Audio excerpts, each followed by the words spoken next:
Good evening, friends. Tonight, I want to talk about something that almost every student of the law struggles with. That space between wanting something and having it. That gap that feels so real, so solid, so impossible to cross. You know what you want. You've been visualizing. You've been affirming. You've been living in the end, at least trying to. And yet, here you are, still on this side, looking across at the life you desire, wondering when it's finally going to happen. If that's where you are right now, take a breath, because what I'm about to share will change how you see this entire journey. Let me start by explaining why this gap feels so impossibly real. When you assume your desire is fulfilled, when you imagine it, feel it, believe it, and then open your eyes to unchanged circumstances, the gap appears. Your bank account looks the same. Your relationship status hasn't changed. Your job is still the same, and your senses confirm it over and over. See? Nothing's changed. It's not working. Here's what you need to understand. What you're seeing right now is the result of your past assumptions.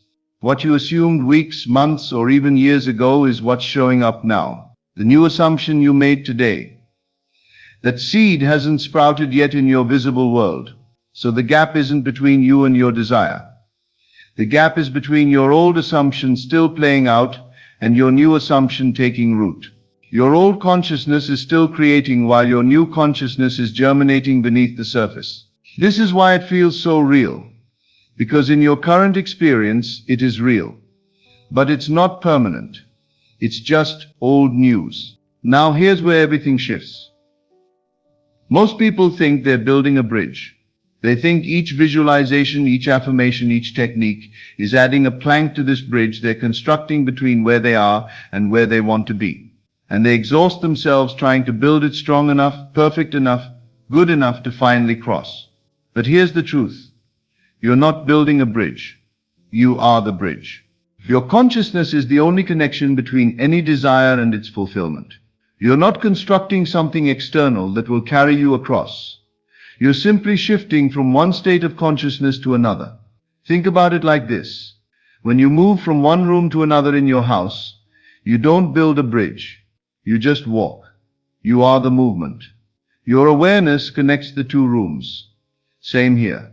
You're not building something to carry you from lack to abundance, from loneliness to love, from limitation to freedom. You're shifting your consciousness from one state to another. And in consciousness, that shift is instantaneous. The bridge appears the moment you truly assume you're already on the other side. So if you're not building a bridge, what are you doing during this time between assumption and manifestation? What's happening in this space that feels so empty and frustrating? You're becoming, not gradually transforming over time, but allowing your new assumption to sink deeper into consciousness until it becomes your natural state, your default identity, your automatic way of being. Most people assume beautifully for 5 minutes during visualization. They feel it during meditation.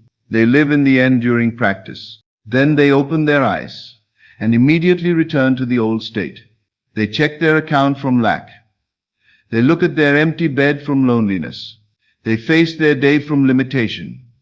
They're visiting the new state like a tourist, then going home to the old state where they actually live. The gap closes when you stop visiting and start living there.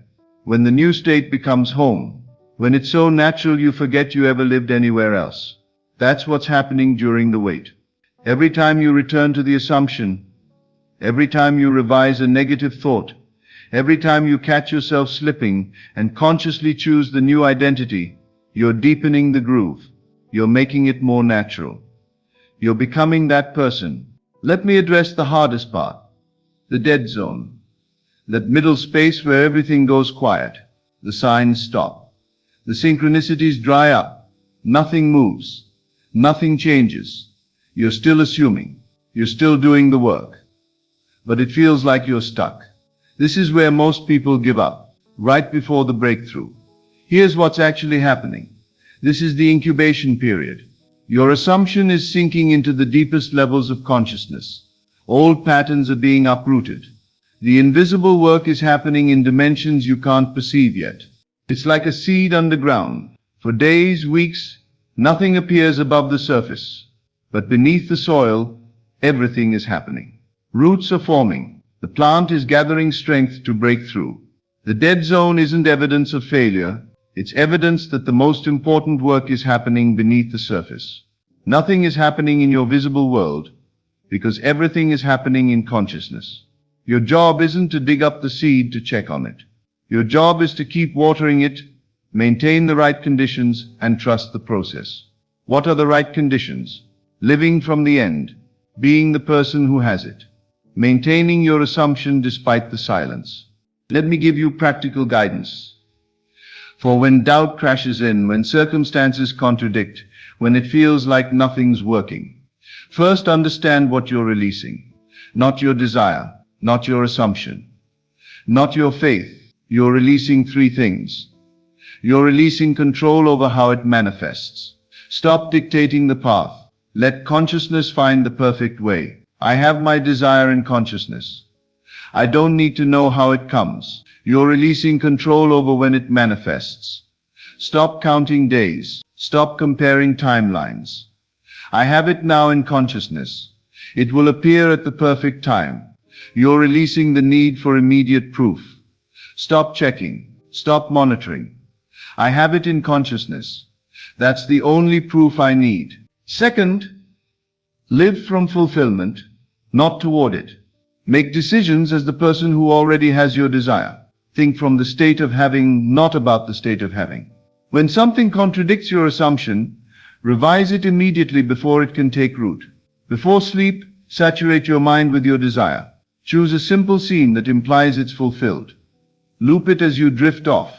Make it the last thing you impress on your subconscious. Third, when the bridge feels shaky, when doubt appears, don't fight it. Acknowledge it without identifying with it. There's doubt, and I still have my desire. Then return to your assumption. Every time. When contradictory evidence appears, see it as the past playing out. Old seeds harvesting. Your new assumption hasn't reached the screen yet. Be patient. Hold your state. Here's what will set you free. The gap isn't real. I know how solid it feels. I know how the space between your desire and its fulfillment seems like an actual distance you must travel. But it's not. The gap is an illusion, created by your belief in separation. In consciousness, there is no gap. The moment you assume something, it's done. The seed is planted. The harvest is inevitable. You only experience a gap because you're partially living in the old consciousness while trying to assume the new one. 1 foot in lack, 1 foot in abundance. When you fully commit to the new state, when you completely occupy the consciousness of having, the gap collapses. Not because you built a bridge across it, but because you stopped believing it was there. You're not moving from here to there. You're shifting awareness from one state to another. And that shift is instantaneous when you truly make it. The bridge isn't something you build over time. The bridge is you, your consciousness connecting two states, your awareness choosing which reality to occupy. Tonight, I want you to try something different. Stop trying to cross the gap. Stop trying to build the bridge. Stop trying to get from where you are to where you want to be. Just assume you're already there. Not as a 10-minute technique, but as a truth you accept completely. Close your eyes and feel. Who am I in the state of having my desire? Not who will I be. Who am I right now where I already have it? Feel that person. Not excited emotions about having it, but the quiet, natural sense of being that person. The calm certainty, the peaceful knowing, the settled identity of someone to whom this naturally belongs. From that consciousness, fall asleep. Don't fall asleep trying to get your desire. Fall asleep being the person who has it. Tomorrow, wake up as that person. Before checking the news, before old patterns return, choose the state again. Be that person again. Do this not as technique but as identity. Until being that person is more natural than who you used to be. Your desire exists because its fulfillment already exists within you. Desire isn't you reaching into the void hoping to grab something. Desire is fulfillment knocking on your door, asking to be let into your world. The gap is just the interval between recognizing what's already yours in consciousness and seeing it reflected in form. And that interval is as long or short as it takes for you to fully embody the state of having. You don't need to build anything. You don't need to earn anything. You simply need to be it. Stop trying to cross the gap. Stop believing in the gap. Recognize instead, I am the bridge between any desire and its fulfillment. My consciousness is the only connection needed. When I fully occupy the state of having, when I completely embody fulfillment, when I'm that person so naturally I forget I was ever anyone else, the gap collapses. The desire manifests, not because I built something external, but because I became internally what I desired externally. The gap is closing, not because you're crossing it, but because you're understanding there was never anything to cross. You are the bridge. You are the connection. You are the fulfillment. Now go live from that truth. Thank you and good evening.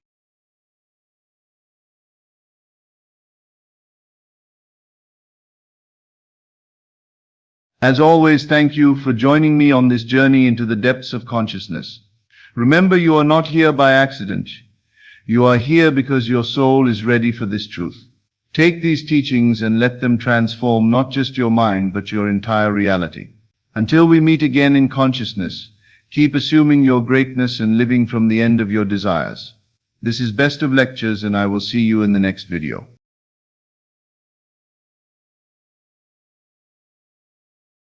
Good evening, my dear friends. Look at me for a moment. What do you see? You see a man standing before you, flesh and blood, speaking words that your ears can hear. Your senses tell you this is real, this is solid, this is the truth of what is. But tonight I'm going to prove to you that your senses, these 5 faithful servants that have guided you through life, are the greatest deceivers you will ever encounter. And more importantly, I'm going to teach you how to fool them back, how to believe in the unseen, and how to make the invisible world more real to you than the visible one. Now, before you think I've lost my mind, let me ask you something. How many of you here tonight have ever fallen in love? Raise your hands. Don't be shy. We're all friends here. Look around you. Nearly every hand is up. Now tell me, can you touch love? Can you weigh it? Can you put it under a microscope and analyze it? No. And yet falling in love is perhaps the most real experience you've ever had. It changed everything about how you felt, how you thought, how you moved through the world. Something completely invisible and intangible transformed your entire reality. This is your first lesson.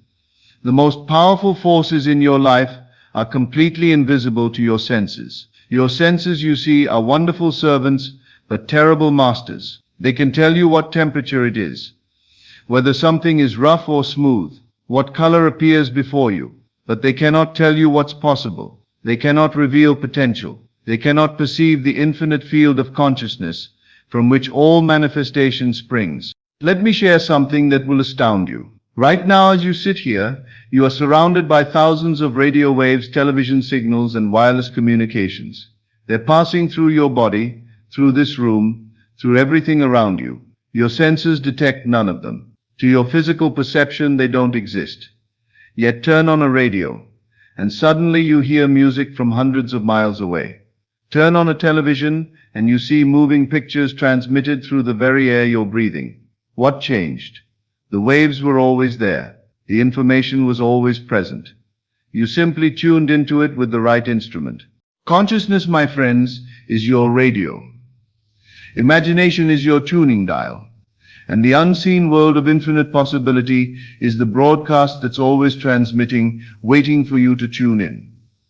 But here's the problem. Most people let their physical senses be the only judge of what's real. They look at their bank account and say, I am poor. They look in the mirror and say, I am old. They look at their circumstances and say, this is my reality. They have become prisoners of their own perception. I remember a lady who came to me some years ago, tears streaming down her face. Mr. Goddard, she said, I want to believe what you teach, but I can't ignore what I see. My husband left me. My savings are gone. I'm about to lose my home. How can I believe in anything but this terrible reality? I said to her, My dear, you speak of reality as if what you see is permanent and what you can imagine is fantasy. But I tell you, it's exactly the opposite. What you see is temporary, it's yesterday's imaginal acts made manifest. What you can imagine is eternal. It's tomorrow's reality waiting to be born. Your senses, you see, are like historians.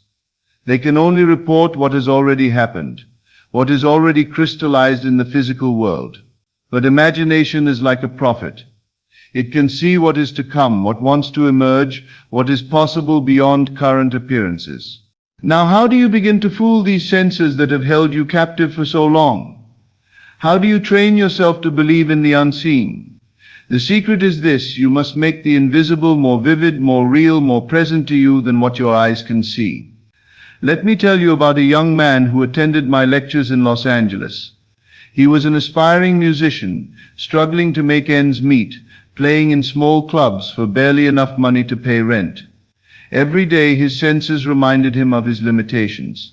His apartment was tiny and cramped. His bank account was nearly empty. His bookings were few and far between. But this young man understood something profound. He understood that his current circumstances were not his destiny. They were simply his past imaginal acts made manifest. And if he could change his imaginal acts, he could change his future manifestations. Every night before sleep, he would lie in his bed and do something that seemed completely mad to anyone watching. He would conduct an imaginary orchestra in a grand concert hall. He would feel the weight of the conductor's baton in his hand. He would hear the applause of thousands. He would smell the flowers thrown onto the stage. He would feel the satisfaction of a standing ovation. To his senses, he was lying alone in a shabby apartment. But to his imagination, he was living the life of a celebrated conductor. Which reality was more real to him? The imaginal one. He made it so vivid, so detailed, so emotionally compelling, that his five senses began to doubt their own testimony. Within 2 years, through a series of connections that seemed miraculous to everyone around him, he became the assistant conductor of a major symphony orchestra. Within 5 years, he was conducting orchestras around the world.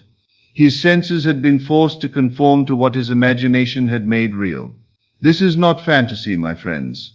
This is the science of consciousness in action. But let me warn you about something. When you first begin to practice believing the unseen, your senses will fight back. They'll present you with evidence. Look, they'll say nothing has changed. You're still in the same apartment, still in the same job, still in the same situation. Stop this foolishness. This is the test. This is where most people fail. They allow their senses to convince them that their imaginal acts are mere fantasy, that their invisible reality is just wishful thinking. But you must remember, your senses can only perceive what has already been created. They cannot perceive what is in the process of being created. They're like someone looking at a photograph while the painter is creating a new masterpiece on the easel behind them. Let me share a personal experience that taught me this lesson profoundly. When I was a young man in Barbados, I had a burning desire to come to New York and study mysticism. But my senses provided abundant evidence that this was impossible. I had no money for passage. I had no connections in America. I had no formal education that would open doors for me. Every morning I would wake up in Barbados. This was sensory fact. Every evening I would go to sleep in Barbados again. Sensory fact. My senses told me day after day, this is where you are. This is where you belong. Accept your limitations. But I refused to let my senses be my master. Instead, I began a nightly practice that changed everything. I would lie in my bed and imagine myself in New York. I would see the tall buildings, smell the different air, hear the sounds of the great city. I would feel the satisfaction of being exactly where I belonged. Night after night, I made this invisible reality more vivid than my visible circumstances. I fooled my senses so completely that sometimes I would wake up surprised to find myself still in Barbados. The imaginal New York had become more real to me than the physical Barbados. My family thought I was losing my grip on reality. Neville, they would say, stop this dreaming and face facts. But I had discovered something they didn't yet understand. Imagination is the creative power of the universe, and what you make real in imagination must become real in manifestation. Within months, opportunities began to appear that no one could have predicted. A stranger offered me passage to New York. Doors opened that had never existed before. My invisible reality became my visible experience, because I had learned to believe the unseen more than the seen. This is what I mean by fooling your senses. You're not lying to yourself. You're recognizing a deeper truth than your senses can perceive. Now let me give you a practical technique for beginning this practice. Tonight when you go to bed, choose one thing you desire to experience. Don't choose something you want to get, choose something you want to be or have. See the difference? Instead of imagining yourself trying to get a better job, imagine yourself already in that better job. Feel the satisfaction of work you love. Hear colleagues congratulating you on your success. Smell the coffee in your beautiful new office. Make it so real that your senses begin to wonder which reality is true. Instead of imagining yourself looking for love, imagine yourself already beloved. Feel the warmth of being completely cherished. Hear the words of affection spoken to you. Feel the security of knowing you are precious to someone. Make this invisible love affair more real than your visible loneliness.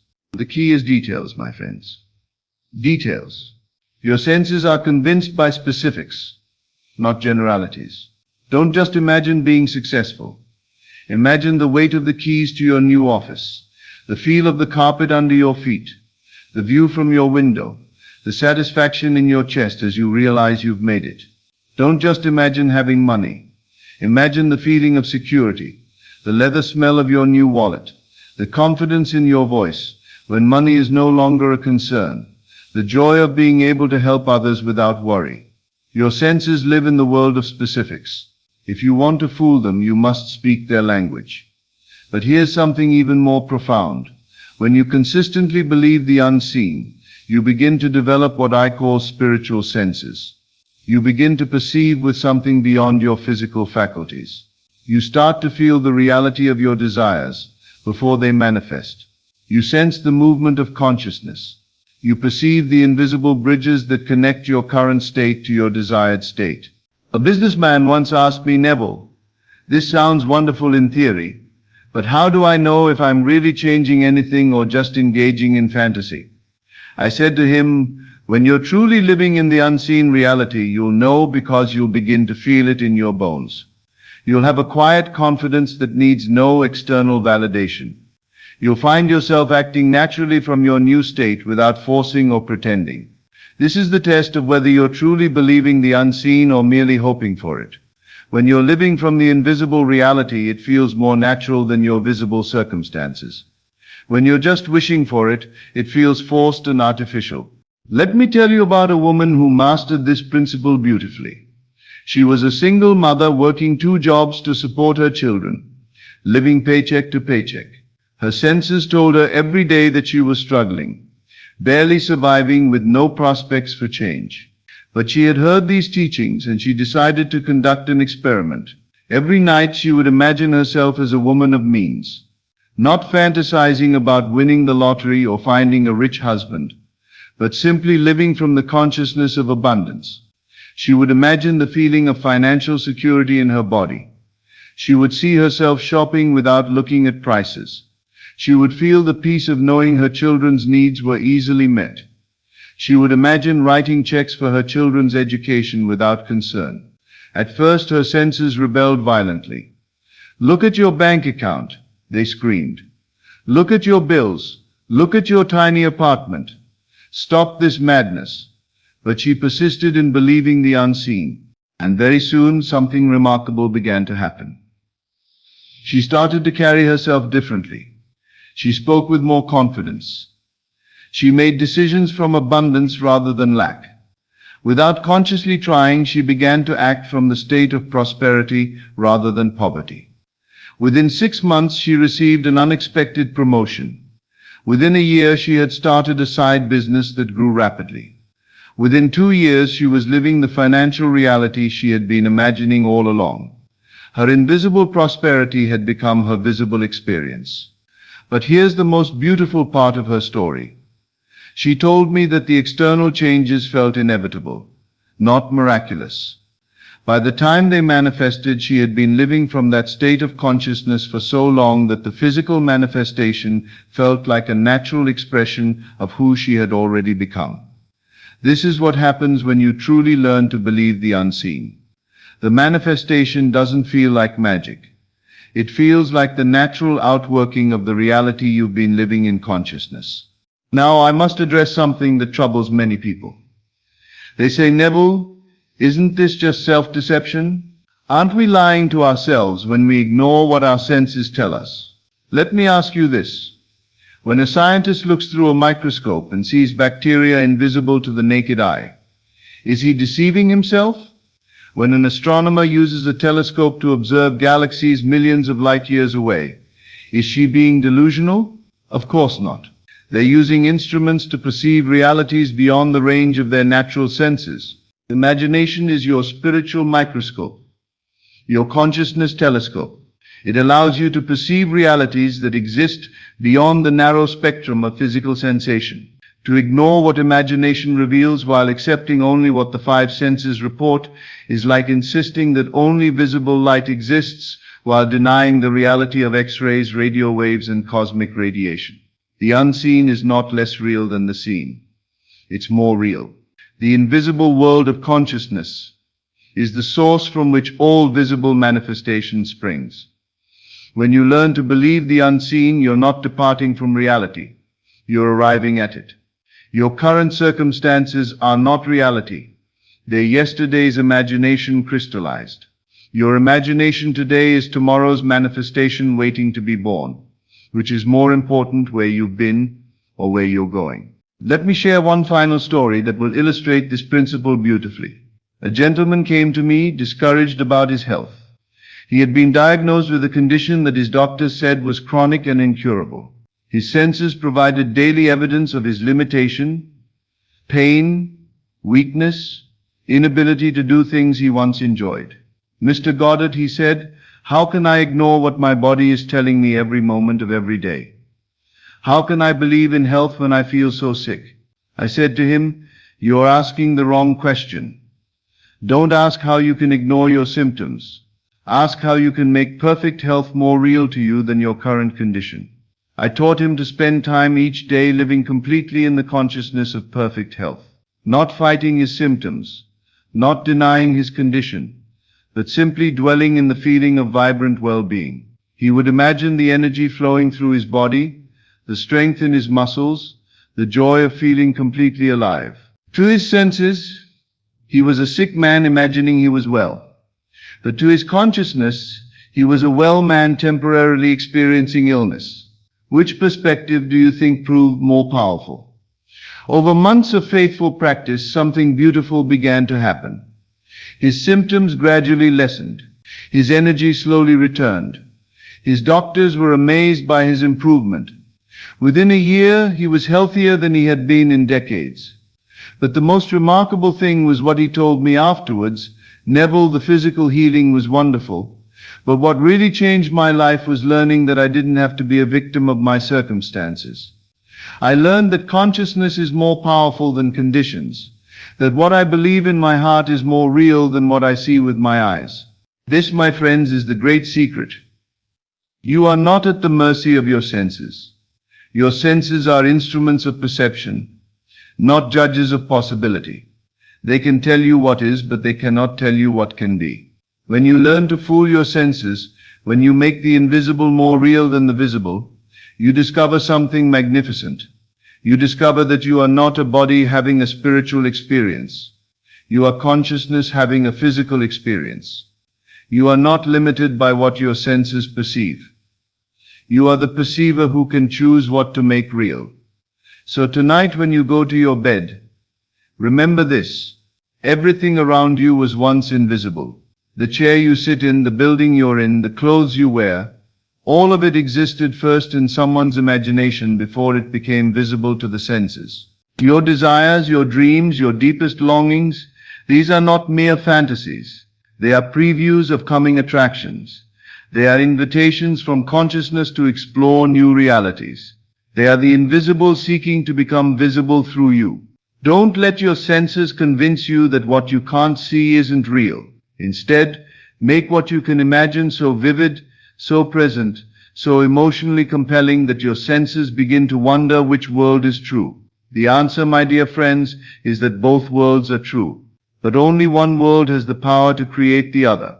The invisible world of consciousness creates the visible world of manifestation. When you learn to live primarily in the invisible realm of fulfilled desire, the visible realm has no choice but to conform. You came here tonight as prisoners of your senses.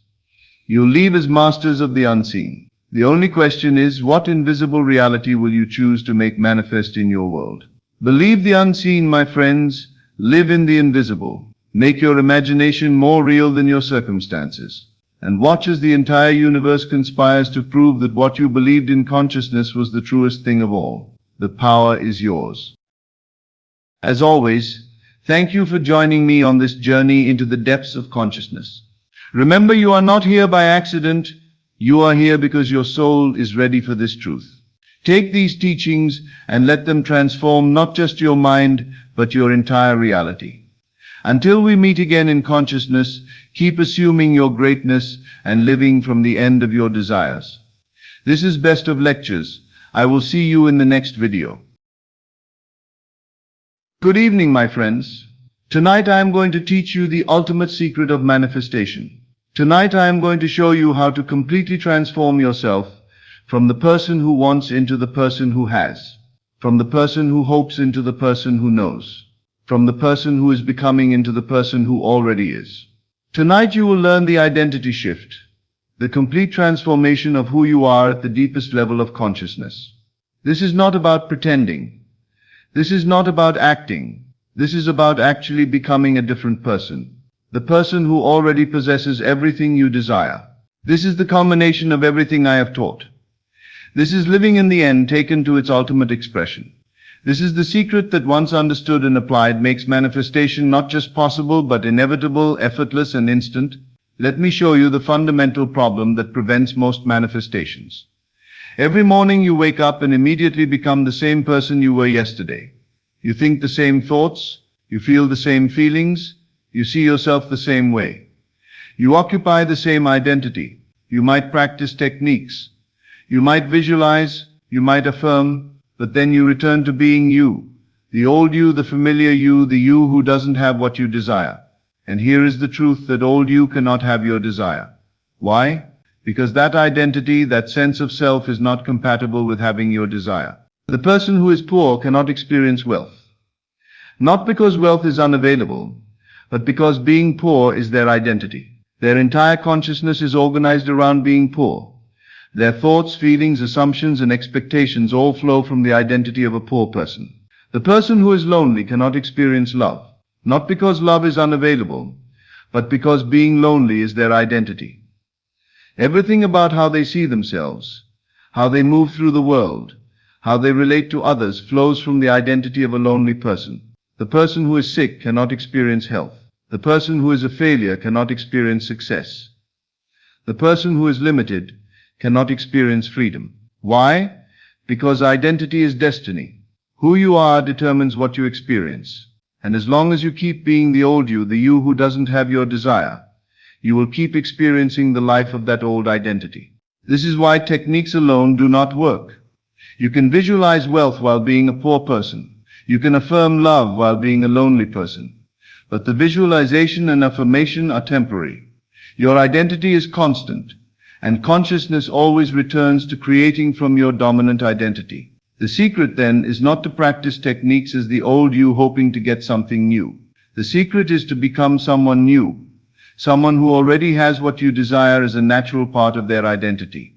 Before I teach you how to shift your identity, let me clarify what identity actually is. Identity is not your name. It is not your job title. It is not your social role. These are just labels. Identity is your deep fundamental sense of who you are. It is the answer to the question, who am I, that lives beneath all the surface answers.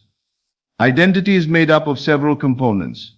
Your self-concept, how you see yourself, what you believe about yourself, what you take for granted as true about who you are, your self-image, the mental picture you carry of yourself, how you see yourself in your mind's eye, your self-talk, the constant internal dialogue about who you are. I am the kind of person who, your emotional baseline, the default feelings that characterize your experience of being you. Do you generally feel confident or insecure, abundant or lacking, loved or rejected? Your expectations, what you automatically assume will happen to you based on who you are. People like me always, or things like this don't happen to someone like me. Your behavioral patterns, how you automatically act, respond, and move through the world based on who you think you are. All of these components together create your identity. And this identity is what consciousness uses as the template for your experience. If your identity is, I am someone who struggles, consciousness creates struggles. If your identity is, I am someone who is blessed, consciousness creates blessings. Your identity is not just one of the factors in manifestation. It is the factor. It is the state you occupy most constantly, most deeply, most fundamentally. This is why I say to change your life, you must change your identity. Now, let me show you how to identify exactly who you need to become in order to have your desire. This is simple but profound. You need to become the person who already has your desire, not the person who is trying to get it, not the person who hopes for it, not the person who is working toward it, the person who has it. Let me show you how to discover this person.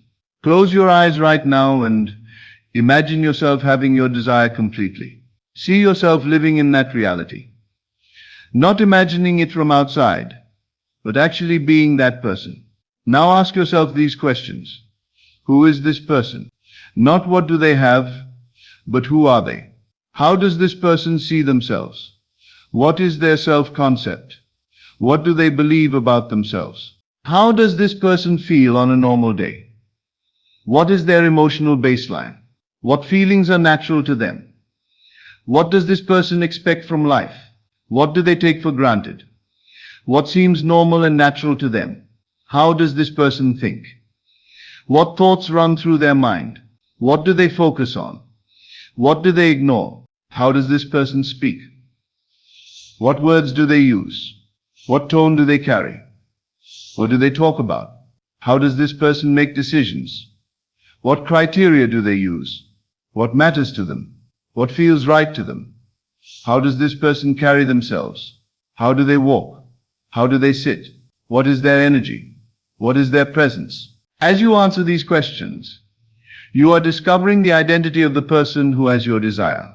You are meeting your future self, the you who already lives in the fulfilled state. This is who you must become. Not someday, not gradually, now. Now let me teach you the exact process of shifting your identity, of dying to the old self and being reborn as the new self. This is not a metaphor. This is an actual transformation that happens in consciousness. When you truly shift your identity, you are not the same person anymore. You have become someone new. The first phase is letting go of who you have been. You cannot become someone new while clinging to the old identity. This requires recognition and release. Sit quietly and acknowledge. I have been living as a person who does not have my desire. I have identified as someone who is poor or lonely or sick or unsuccessful or limited. This identity has created my experience. But this identity is not who I truly am. It is just a state I have been occupying, and I now choose to leave this state. Feel the weight of the old identity. Feel how heavy it has been to carry this limited sense of self. Feel how exhausting it has been to be that person. Then consciously release it. I let go of this old identity. I am no longer that person. That version of me dies now. I release every thought, every feeling, every assumption that belonged to that old self. I am done being that person. This might feel uncomfortable. Your old identity has been with you for years, maybe your entire life. There might be fear in letting it go. This is normal, but you must be willing to die to the old self. You must be willing to let go of who you have been in order to become who you choose to be. As you release the old identity, you might feel a sense of emptiness, of void. Good. This is the space between identities. This is the fertile ground where the new self will be planted. Now comes the most important part. Claiming your new identity. You do not gradually become the new person. You do not slowly transition. You claim the new identity now. Completely, totally. Say with absolute conviction, I am the person who has my desire, not becoming, not hoping to become. Right now in this moment I claim this new identity as my truth. Then describe your new identity in detail, in present tense as absolute fact. I am wealthy. I am the kind of person who has abundant resources. Money flows to me naturally. I expect prosperity. I feel financially free. This is who I am. I am loved. I am the kind of person who is desired, cherished, adored. I attract love effortlessly. I expect beautiful relationships. I feel deeply connected. This is who I am. I am healthy. I am the kind of person whose body is strong and vital. Health is my natural state. I expect wellness. I feel energized and whole. This is who I am. I am successful. I am the kind of person who achieves their goals. Opportunities come to me. I expect to win. I feel capable and confident. This is who I am. Do you see how this is different from affirmation? You are not trying to convince yourself of something. You are declaring who you are. You are claiming an identity. You are being someone. This is not future. This is not hope. This is present reality. Now comes the practice. You must live as this new person. Not occasionally. Not just during techniques. All the time. Every thought must come from the new identity. Every word must come from the new identity. Every decision must come from the new identity. Every action must come from the new identity. This is what living in the end truly means. It means living as the person who has the end. Being that person, thinking their thoughts, feeling their feelings, making their choices. Let me show you how this works in practice throughout your day. The moment you wake, before you open your eyes, ask yourself, who am I? And answer, I am the person who has my desire. Do not wake up as the old you. Do not return to the old identity. Wake up as the new person, claim that identity immediately. Then get out of bed as that person. Brush your teeth as that person. Get dressed as that person. Everything you do as the person who already has your desire. Throughout the day, think from the new identity. Monitor your thoughts constantly. Are you thinking the thoughts of the old identity or the new identity? Old identity thought, I hope I can afford this. New identity thought, I choose how to spend my abundant resources. Old identity thought, I wonder if they like me. New identity thought, I am loved. Of course they appreciate me. Old identity thought, what if this doesn't work? New identity thought, I am successful. Things work out for me. Every time you catch an old identity thought, stop immediately. That is not who you are anymore. Think from your new identity instead. Throughout the day, speak from the new identity. Listen to your words. Are you speaking as the old person or the new person? The old identity says, I'm broke. I'm so lonely. I never get what I want. Things are hard for me. The new identity says, I'm blessed. I'm loved. I always land on my feet. Life supports me. Your words reveal your identity. Change your words and you reinforce your new identity. Throughout the day, decide from the new identity. When you make choices, what to eat, how to spend your time, how to respond to situations, ask yourself, what would the person who has my desire choose right now? Then choose that. Not because you are pretending, but because that is who you are now. You are that person. You make their choices because you are them. Throughout the day, act from the new identity. How would the wealthy person carry themselves? Carry yourself that way. How would the loved person interact with others? Interact that way. How would the healthy person treat their body? Treat your body that way. How would the successful person approach challenges? Approach challenges that way. You are not imitating someone else. You are this person. Act naturally as this person. In the evening, reinforce the new identity.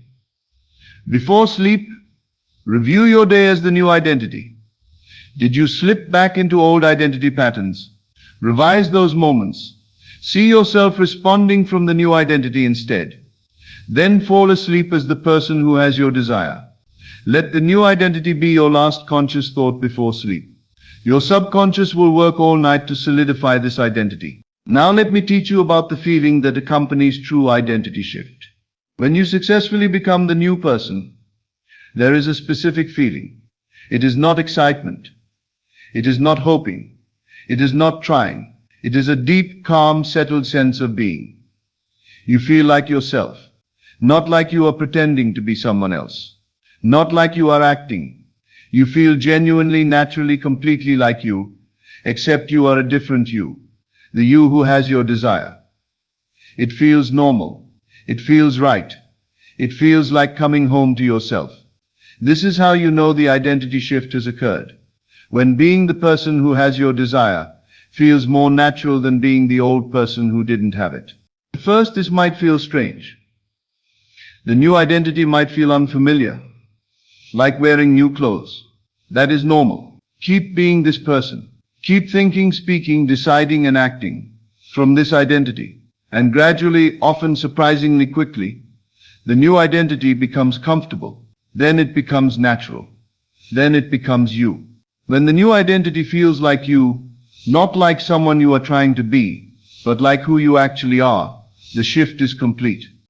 Let me explain why this approach is so much more powerful than any technique. Techniques are things you do. Identity is who you are. You can do a technique for 20 minutes and then stop doing it. But you cannot stop being who you are. Identity is constant. It operates 24 hours a day. It is the underlying state from which everything else flows. When you shift your identity, you are not just changing one aspect of your consciousness. You are changing the very foundation of how consciousness creates your experience. The person who is wealthy does not need to visualize wealth. They naturally think wealthy thoughts, make wealthy decisions, expect wealthy outcomes, and feel wealthy feelings. Their wealth manifests automatically because it flows naturally from their identity. The person who is loved does not need to affirm love. They naturally think love thoughts, make love decisions, expect loving encounters, and feel love feelings. Love manifests automatically because it flows naturally from their identity. This is why identity shift creates effortless manifestation. You are not trying to manifest anymore. You are simply being yourself, and your new self naturally creates the experiences that match who you are. Let me reveal something profound about the phrase I am. I am are the two most creative words in existence.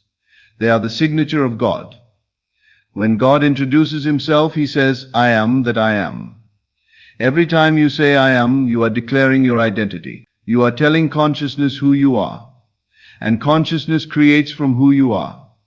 I am poor creates poverty. I am wealthy creates wealth. I am alone creates loneliness. I am loved creates love. I am sick creates sickness. I am healthy creates health.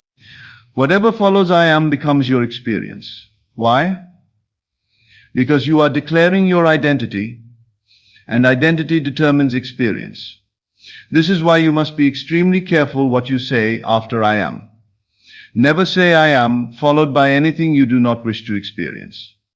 Never identify yourself with limitation, lack, sickness, failure, or any unwanted state. Instead, use I am to claim your new identity. I am abundant. I am loved. I am healthy. I am successful. I am blessed. I am whole. I am free. These are not hopeful statements about the future. These are declarations of your present identity. And your present identity creates your present experience. Right now, in this moment, I want you to make the shift. Ask yourself, who is the person who already has everything I desire? Who are they? See this person clearly. Feel this person, know this person. Now make the declaration, I am this person, not becoming, not hoping to become. I am right now. This is who I am. Feel the shift happen. Feel yourself dying to the old identity and being born as the new identity. This is not gradual. This is now. Then rise from wherever you are sitting and move as this new person. Walk as them. Think as them. Be them. From this moment forward, you are no longer who you were. You are who you choose to be. The person who already has everything you desire. This is not pretending. This is not acting. This is identity shift. This is becoming. This is transformation. And when you truly become this new person, when you genuinely shift your identity, manifestation is no longer something you do. It is simply what happens naturally when you are being yourself. Let me end with a declaration for you to make daily until your new identity is permanent. I am not who I was. I have died to the old self and been reborn as my true self. I am the person who has everything I desire. This is not a hope or a wish. This is my identity. This is who I am. I think from this identity. I speak from this identity. I decide from this identity. I act from this identity. I feel from this identity. I am no longer becoming, I have become. And as I am this person, my world transforms to reflect who I am. Not because I am trying to manifest, but because consciousness creates from identity. And my identity is now the person who has everything I desire. I am wealthy. I am loved. I am healthy. I am successful. I am free. I am whole. I am blessed. This is not future. This is now. This is who I am. And I rest in this truth. Say this every day. Live this every moment. Be this constantly. And watch as your entire life transforms. Not because you manifested it, but because you became the person who naturally lives that life. I promise you this. If you truly shift your identity, if you genuinely become the person who has your desire must manifest, not might, not hopefully, must. Why? Because identity is destiny. Who you are determines what you experience. Always. Without exception. The old you could not have your desire. But you are not the old you anymore. The new you, the person you have become, naturally, automatically, inevitably has your desire. It is not something you need to get. It is something that comes with being who you are. Become the person. The life follows automatically. This is the ultimate teaching. This is the final secret. This is the identity shift that changes everything. Die to who you were. Be born as who you choose to be. Live as this new person. And discover that you are not manifesting a new life. You are simply living the life that naturally belongs to the person you have become. If you found value in this teaching, you know what to do. Become it, live it, be it. This is best of lectures. And your transformation starts the moment you decide it does. Thank you for being here. I'll see you in the next video. You are not separate from your desires. They are already yours. The only separation is in your thinking, your doubting, your waiting. The moment you act as if the miracle is already yours, you collapse the distance between the wish and the world. Do not wait for a sign. Become the sign. Walk like someone whose prayers are already answered. Speak with the calm confidence of one who has received. Think like someone who has no reason to worry. You are not hoping for miracles. You are made of the same substance that creates them. If you want love, become the one who is already cherished. If you want abundance, embody the energy of ease, generosity, and security. If you want healing, live in the state of the healed, not the hurting. The secret is simple. You do not attract miracles, you match them. You do not chase them, you become them. You do not ask repeatedly. You receive internally and let the world adjust. The greatest power you will ever wield is this: your ability to assume a reality so completely that life has no choice but to conform to your inner conviction. So today, walk as the miracle, dress as the miracle, speak as the miracle, think as the miracle, because once you decide you are a magnet to miracles, they cannot help but find you. Imagination is not a mere daydream or fleeting thought. It is the very fabric of creation, the silent sculptor of reality. When you close your eyes and dare to see yourself beyond what is now, you are not escaping, you are planting the seeds of transformation. Everything you experienced externally was once first imagined internally, whether consciously or unconsciously, and this is the truth most people miss. Your imagination is the magnetism of the soul. It draws into your life not what you want desperately, but what you consistently imagine to be true. The world around you responds not to the physical effort alone, but to the image you habitually carry within. A man can toil day and night, but if in the quiet of his own mind he still sees himself as a failure, as unworthy or unlucky, then his results will mirror that in a picture. The law is precise. What you assume to be true, you live out. Life does not respond to wishful thinking. It responds to the state you occupy within yourself. Imagination is the bridge between where you are and where you long to be. It is your permission slip to enter a new reality before the facts rearrange. You see, the soul does not live in linear time. It dwells in eternity. So when you imagine something with feeling, with vivid detail, and remain faithful to that image, the soul sends out its quiet vibration into the unseen. The outer world is clay, but the imagination is the potter. It molds circumstances, shifts events, and reconfigures situations according to the belief you hold inside. That belief is not what you say once in a while. It is what you see again and again when no one is watching. The image you hold when your head touches the pillow, the tone of voice in your self-talk, the quiet assumptions that run your inner dialogue, those are the commands you give to life. And here's the miracle. You can change the image at any moment. You can withdraw from the habitual picture of struggle or lack and choose to dwell in the reality of peace, abundance, or love. But you must do it with conviction. Half-hearted imagining produces scattered results. But when you dwell so deeply in a new image that it begins to feel like home, then it becomes your truth and the world begins to conform. You don't need to figure out how it will happen. That's not your role. Your work is the inner vision, the consistency of returning to the new image even when out of fact scream otherwise. Because the world is slow to catch up to the imaginal act. But it must catch up. It cannot resist the one who is magnetized by their own belief. So if you want to shift your life, do not start with action, start with vision. Rehearse your miracle until it becomes familiar. Speak from the place where it has already occurred. Walk in the world as one who has already received. Let the image be so alive within you that you no longer look for proof, because you are the proof. But to imagine something is not enough. You must feel it real. You must let your entire being respond as though what you desire has already come to pass. That is the secret most overlook. You are not waiting for a miracle to feel grateful, joyful, or free. You are required to feel those things first. That is how the miracle knows where to go. Feeling is the bridge between thought and reality.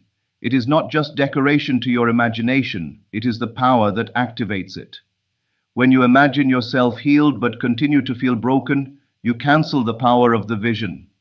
But when you feel within you the emotional certainty of wholeness, even before any evidence appears, you call that state into your world. Feeling is what convinces the subconscious that the desire is real, and once the subconscious accepts it, the world begins to rearrange. You must understand, emotion is not weakness. It is the most powerful instrument of manifestation. Thought without feeling is hollow, but thought clothed in emotion becomes magnetic. It draws experiences, people, and opportunities into your path in ways the logical mind cannot predict. The universe does not hear your words, it feels your state. When you live from the feeling of already having, you are no longer asking, you are receiving. This is why you must not wait for outer facts to give you permission to feel joy. You must feel it now before any change, before any proof. And when you do, something begins to shift. You move from hoping to knowing, from wishing to expecting, from someday to now.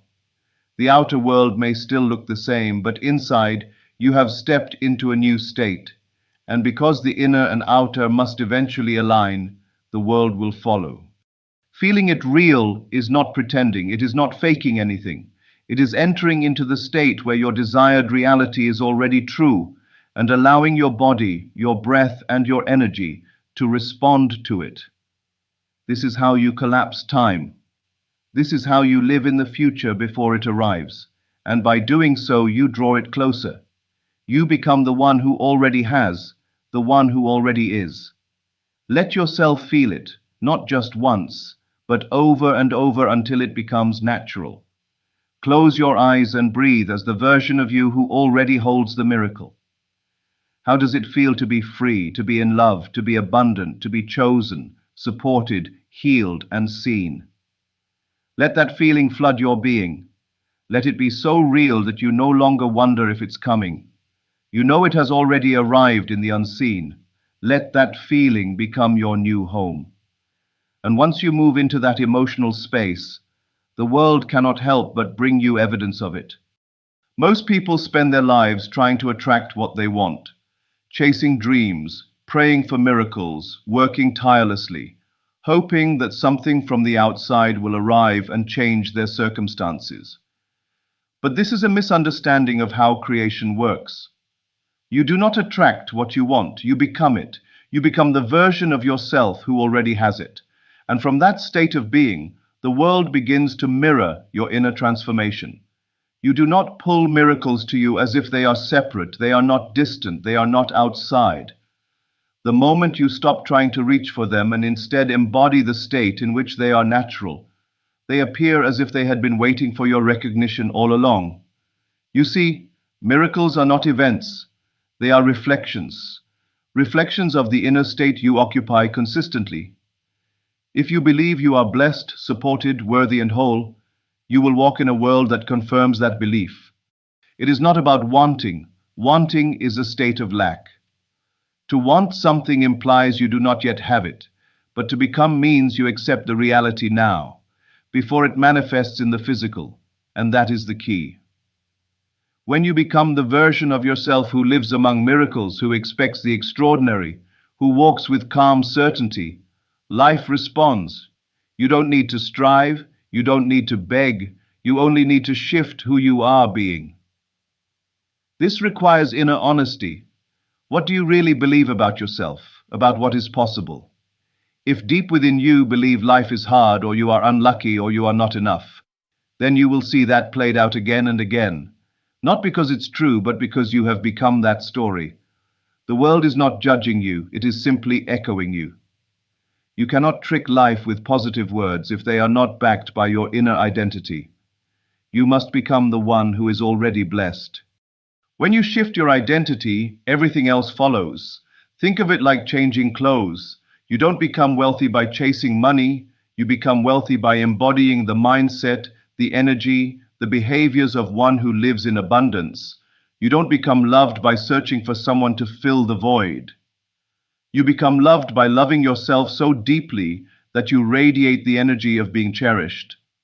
You do not become healed by fighting illness. You become healed by stepping into the wholeness that already exists within you. Becoming is not pretending, it is aligning, it is stepping into the truth that already lives within you, beyond fear and past memories. Every day you are becoming something, with every thought, with every feeling, with every word. The question is, are you becoming the version of yourself who lives in miracles, or the one who doubts them? You must live from the end, not towards it. If you were already the person who had everything you desire, how would you speak? How would you carry yourself? What choices would you make? Begin there, because the more you embody that version, the less you have to wait. Most people are trained to expect struggle, to believe that good things take forever, that blessings are rare, that miracles are only for the chosen few. They may hope for more, but their core assumption is lack, delay, or difficulty. And so that is what they experience. But the moment you assume that goodness is your natural state, that life wants to bless you, that joy belongs to you, everything begins to rearrange. This is not about false confidence or forced positivity. It is about a quiet knowing, a state where you no longer question if you are worthy, you simply know you are, where you no longer wonder if things will work out. You assume they already are. You don't beg for the miracle. You dwell in the energy of miracles, and from that state life softens. Resistance fades, doors open, not because you chase them, but because you align with them. To assume the miracle is your natural state is to no longer be surprised by goodness. It is to expect alignment. It is to know that solutions come, help arrives, answers unfold, not because you force them, but because you are one with them. You have become someone for whom good things happen. This is a radical departure from the world's conditioning. You are taught to prepare for the worst, to lower expectations, to not get your hopes up. But all that does is cement a reality where miracles feel foreign. When you assume life is hard, life proves you right. When you assume blessings are rare, you hardly notice them. But shift the assumption and everything changes. Begin each day with the quiet belief that things are working in your favor, that unseen forces are conspiring to bless you, that even delays have divine timing, that what is for you cannot miss you, not because you wish it, but because it is your normal. Let peace replace panic. Let calm expectation replace anxious striving. Assume the miracle is here, not on the way. Assume you are favored, not forgotten. Assume you are guided, not alone. The world outside may still echo your old assumptions for a while, but hold the new one with faith, and the new belief will override the old pattern. You will see it in small things first, a coincidence, a compliment, a sense of ease.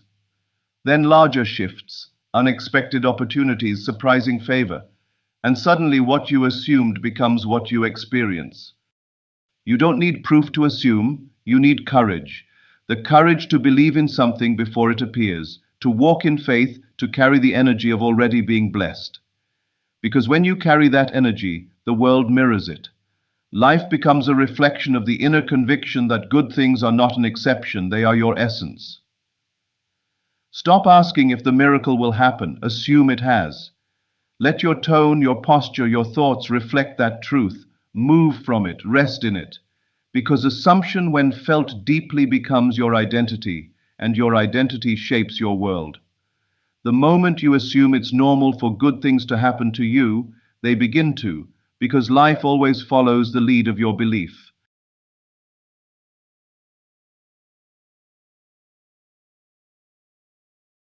Good evening, my friends. Tonight I want to speak to you about a principle that will revolutionize how you approach wealth, abundance, and prosperity. A principle so simple, so profound, yet so completely misunderstood that most people spend their entire lives chasing money without ever becoming rich. Here it is. You must be rich before the money comes, not after. Not once you finally get the money, before. You must be rich in consciousness before you can ever be rich in manifestation. You must feel wealthy before your bank account reflects wealth. You must assume abundance before abundance assumes form. This goes against everything you've been taught. You've been told that first you work hard, then you make money, and finally only then do you get to feel rich. But that is backwards. That is the thinking of those who live in the world of effects, who believe that circumstances create consciousness, who think that having creates being. I am here to tell you being creates having, consciousness creates circumstance. What you are in your inner world must appear in your outer world. And if you are not rich in consciousness, you will never be rich in manifestation, no matter how much money passes through your hands. Let me show you something that most never understand. There is a profound difference between having money and being rich.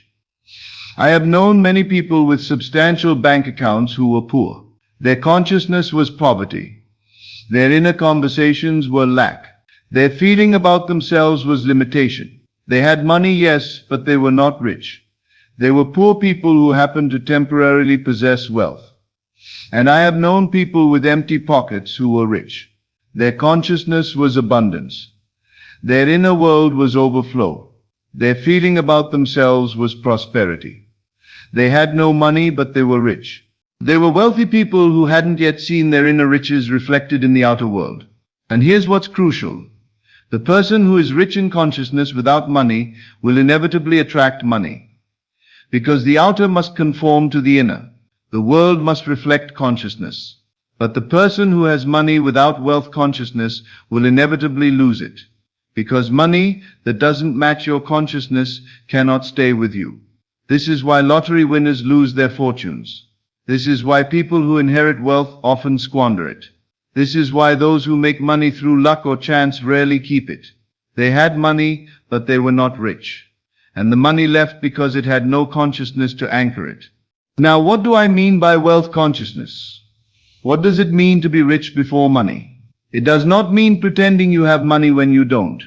It does not mean acting wealthy externally while feeling poor internally. It does not mean spending money you don't have to create an illusion of prosperity.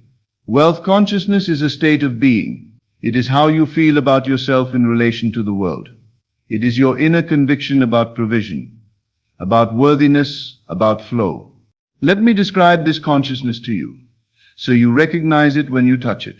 A person with wealth consciousness feels provided for, not because their bank account is full, but because they know deep in their being that they are always taken care of. They expect the universe to provide. They assume that whatever they need will come, not as a hope, but as a knowing. A person with wealth consciousness feels worthy. They don't question whether they deserve good things. They don't sabotage blessings with guilt. They don't diminish themselves to make others comfortable. They simply know they are worthy of abundance, and they accept it naturally. The person with wealth consciousness feels free. Money is not a prison. Lack is not a dictator. They make decisions from desire, not from desperation. They choose based on what they want, not what they can afford. Even when their current circumstances are limited, their consciousness is expansive. A person with wealth consciousness feels abundant. They notice what they have, not what they lack. They see overflow, not scarcity. They experience richness in their relationships, their experiences, their inner life, regardless of their bank balance. This is the consciousness that creates wealth, not the consciousness that waits for wealth to create it. Here's the mistake most people make. They believe they'll feel wealthy once they have money. When I have $10,000 in the bank, then I'll feel secure. When I make 6 figures, then I'll feel abundant. When I'm debt-free, then I'll feel free. But this is impossible, because feeling is what creates, not what results from creation. You cannot feel secure once you have money. You must feel secure first, and then money comes to confirm your security. You cannot feel abundant once you make more. You must feel abundant now, and then more flows to match your abundance. You cannot feel free once you're debt-free. You must feel free in consciousness, and then your circumstances will reflect that freedom. The feeling must come first, always. Without exception, this is law. Scripture tells us, believe that you have received, and you will receive. Not receive, and then you'll believe. The belief, the feeling, the consciousness must come before the manifestation. Let me show you the consciousness of poverty so you can recognize when you're dwelling in it. A poor person, and I don't mean someone without money, I mean someone with poverty consciousness, thinks about money constantly. They obsess over it. They check their balance compulsively. They calculate every expense. They worry about it day and night. Why? Because they don't have it in consciousness. They're not rich internally, so they desperately try to create richness externally. A poor person feels restricted by money. Every decision is filtered through, can I afford this? Every desire is followed by, but that costs too much. They live in a cage built by numbers in a bank account. A poor person hoards. They grip tightly to every dollar. They're afraid to spend, afraid to give, afraid to circulate, because in their consciousness there is not enough. There will never be enough. They must hold on to what little they have. A poor person resents others' wealth. They see someone prosperous and feel diminished. They think that should be me, or they don't deserve that, or must be nice to have money. They make wealth wrong, abundance suspicious, prosperity something to envy rather than embody. A poor person believes money is hard to get. They assume you must struggle, sacrifice, suffer to earn. That wealth requires exhausting effort. that abundance comes only to the lucky few. This is poverty consciousness. And you can have this consciousness while sitting on $1 million. Because consciousness is not determined by your circumstances. Consciousness determines your circumstances. Now let me show you the consciousness of wealth. A rich person, someone who is rich in consciousness, whether or not money has manifested yet, thinks about money rarely. Not because they're irresponsible, but because they're not worried. Money is handled, dealt with, managed, but not obsessed over. It doesn't dominate their thoughts. Why? Because they have it in consciousness. They feel wealthy internally, so they don't need to constantly monitor external conditions. A rich person feels free with money. They make decisions based on desire, alignment, what feels right, not based solely on cost. Even when their current resources are limited, they think from abundance, not from lack. A rich person circulates. They give generously. They spend freely. They tip well. They share abundantly. Not recklessly, but from an inner knowing that what flows out will flow back in multiplied. They understand that circulation creates increase. A rich person celebrates others' wealth. They see someone prosperous and feel inspired. They think if they can have that, so can I. Or their abundance proves abundance is available. Or I'm happy for them. They make wealth good, abundance natural, prosperity something to assume, rather than envy. A rich person believes money is natural to receive. They don't struggle for it. They expect it. They assume it flows to them easily. They know that their consciousness of wealth attracts wealth effortlessly. This is wealth consciousness. And you can have this consciousness while your bank account is empty. Because consciousness creates reality. What you are within determines what appears without. So how do you cultivate wealth consciousness? How do you become rich before money? Not through pretending. Not through affirmations you don't believe. Not through acting wealthy when you feel poor, but through a shift in your inner world, a transformation of how you see yourself, how you relate to the world, how you move through your days. Let me give you specific practices. First, change your inner conversations about money.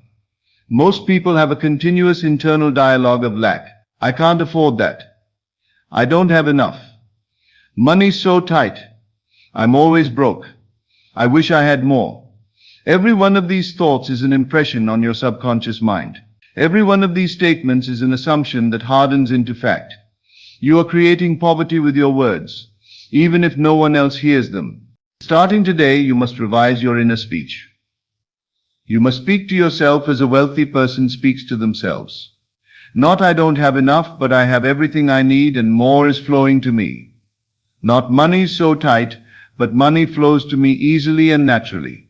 Not I'm always broke, but I am abundantly provided for. Not I wish I had more, but I am grateful for the wealth I have and the wealth that's coming. Do you see the difference? One creates poverty, the other creates wealth. Your inner conversations are your most powerful creative tool. Use them to build wealth consciousness, not reinforce lack. Second, make decisions from abundance, not from scarcity. Every day you make countless small decisions, and each one is made from either abundance consciousness or lack consciousness. When you see something you'd like but don't buy it, because I can't afford it, you're deciding from lack. When you don't take an opportunity because what if it doesn't work out, and I lose money, you're deciding from lack. When you say no to an experience because I need to save, you're deciding from lack. I'm not telling you to be financially irresponsible. I'm telling you to check the consciousness behind your decisions.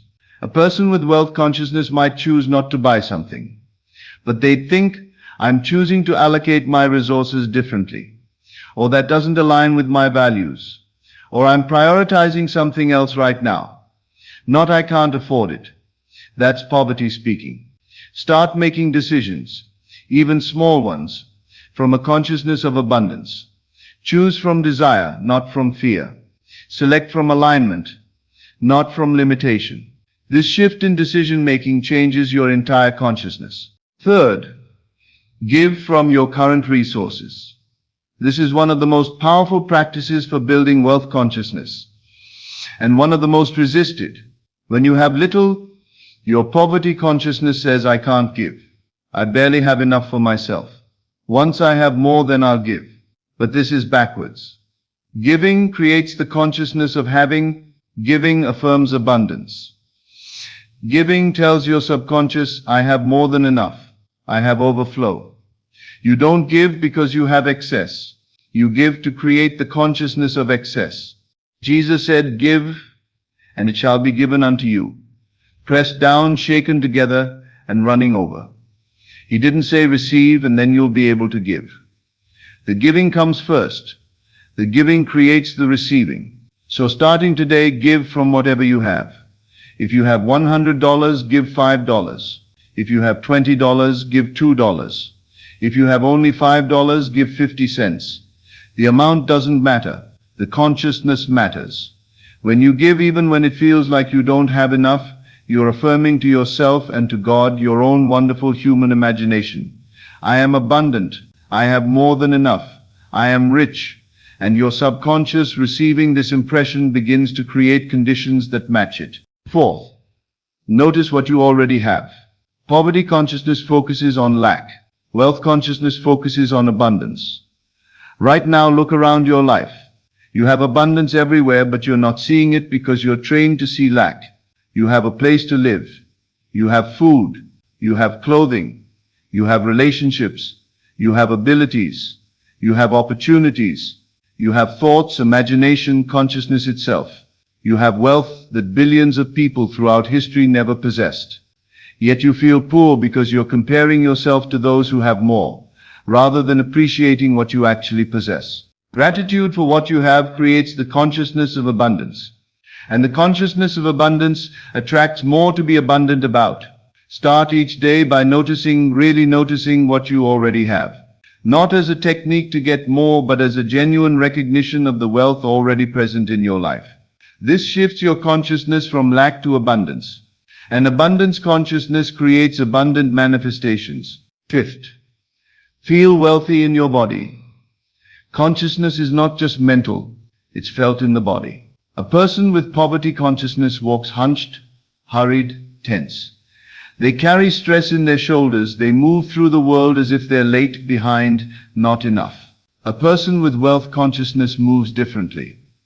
They stand tall. They walk with ease. They're unhurried, unrushed, present. Their body language communicates, I have time, I have space, I have enough. Starting today, notice how you carry yourself. Are you moving like someone who's poor or someone who's rich? Walk like you're wealthy. Sit like you're abundant. Breathe like you're provided for. Not as pretending, but as claiming the consciousness of wealth in your very cells. Your body follows your consciousness, yes, but your consciousness can also follow your body. When you move like someone rich, you begin to feel rich. And when you feel rich, you become rich. Let me tell you what happens when you truly make this shift.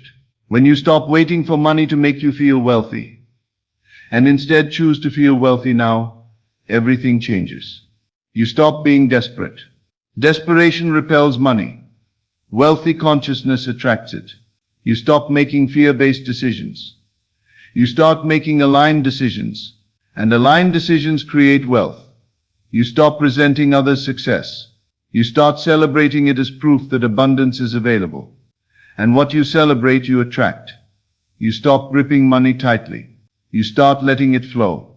And flow creates increase. You stop feeling like a victim of circumstances. You start knowing you're the creator of circumstances. And creators create wealth. The shift from I'll be rich when I have money to I'm rich now, and money is on its way, is the shift that changes your entire financial reality. Not eventually. Not someday. Now in consciousness, and then inevitably in manifestation. Tonight before you sleep, you're going to assume wealth consciousness for the first time, regardless of your current financial situation. Close your eyes, forget your bank balance, forget your debt, forget your bills, forget everything your senses are telling you about lack, and feel wealthy. Not I'm going to be wealthy, not I want to be wealthy. Not I'm becoming wealthy, but I am wealthy. Right now, in this moment, in consciousness. Feel what it's like to be a person who is abundantly provided for. A person who expects good things. A person who trusts completely. A person who feels worthy of wealth. A person who knows without question that they are rich. Not the things wealth would buy. Not the experiences wealth would provide. But the state of being wealthy. The consciousness of wealth. The identity of richness. Dwell there. Rest there. Fall asleep there. Impress this consciousness on your subconscious as you drift into sleep. Let the last thought you think be, I am rich. I am abundant. I am provided for. And tomorrow, wake up as that person. Don't check your bank account to see if you're rich. You already know you're rich in consciousness. And that's the only place wealth ever begins. Move through tomorrow from wealth consciousness. Speak from abundance. Decide from prosperity. Give from overflow. Notice from richness. Be rich before money. And watch how quickly money comes to confirm what you already are in consciousness. If you commit to this practice, if you truly cultivate wealth consciousness regardless of your circumstances, if you become rich in your inner world, before you see riches in your outer world, you will become wealthy. Not because you worked harder, not because you got lucky, not because circumstances changed, but because you changed in consciousness. And changed consciousness creates changed conditions. You cannot be rich in consciousness and remain poor in manifestation. It's impossible. Because the outer must reflect the inner. The world must conform to consciousness. So stop waiting for money to make you feel rich. Start feeling rich, and watch money rush to confirm what you already are. You are not poor. You've just been dwelling in poverty consciousness. You are rich. You've always been rich.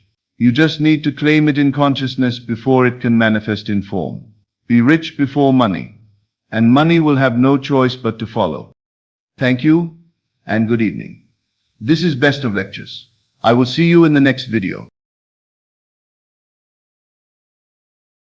Money is energy in motion, an extension of the universe's very creative essence. Have you ever wondered why some people seem to attract wealth effortlessly while others constantly struggle?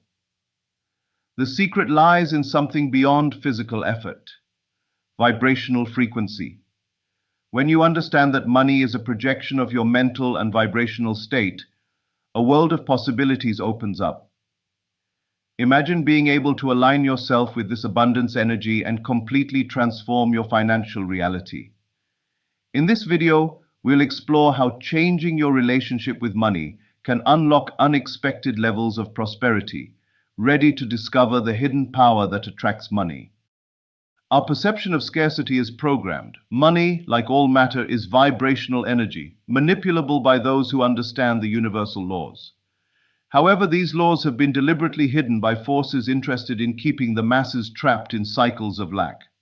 Our relationship with money is a mental prison, maintained by limiting beliefs and the vibrational manipulation of our consciousness.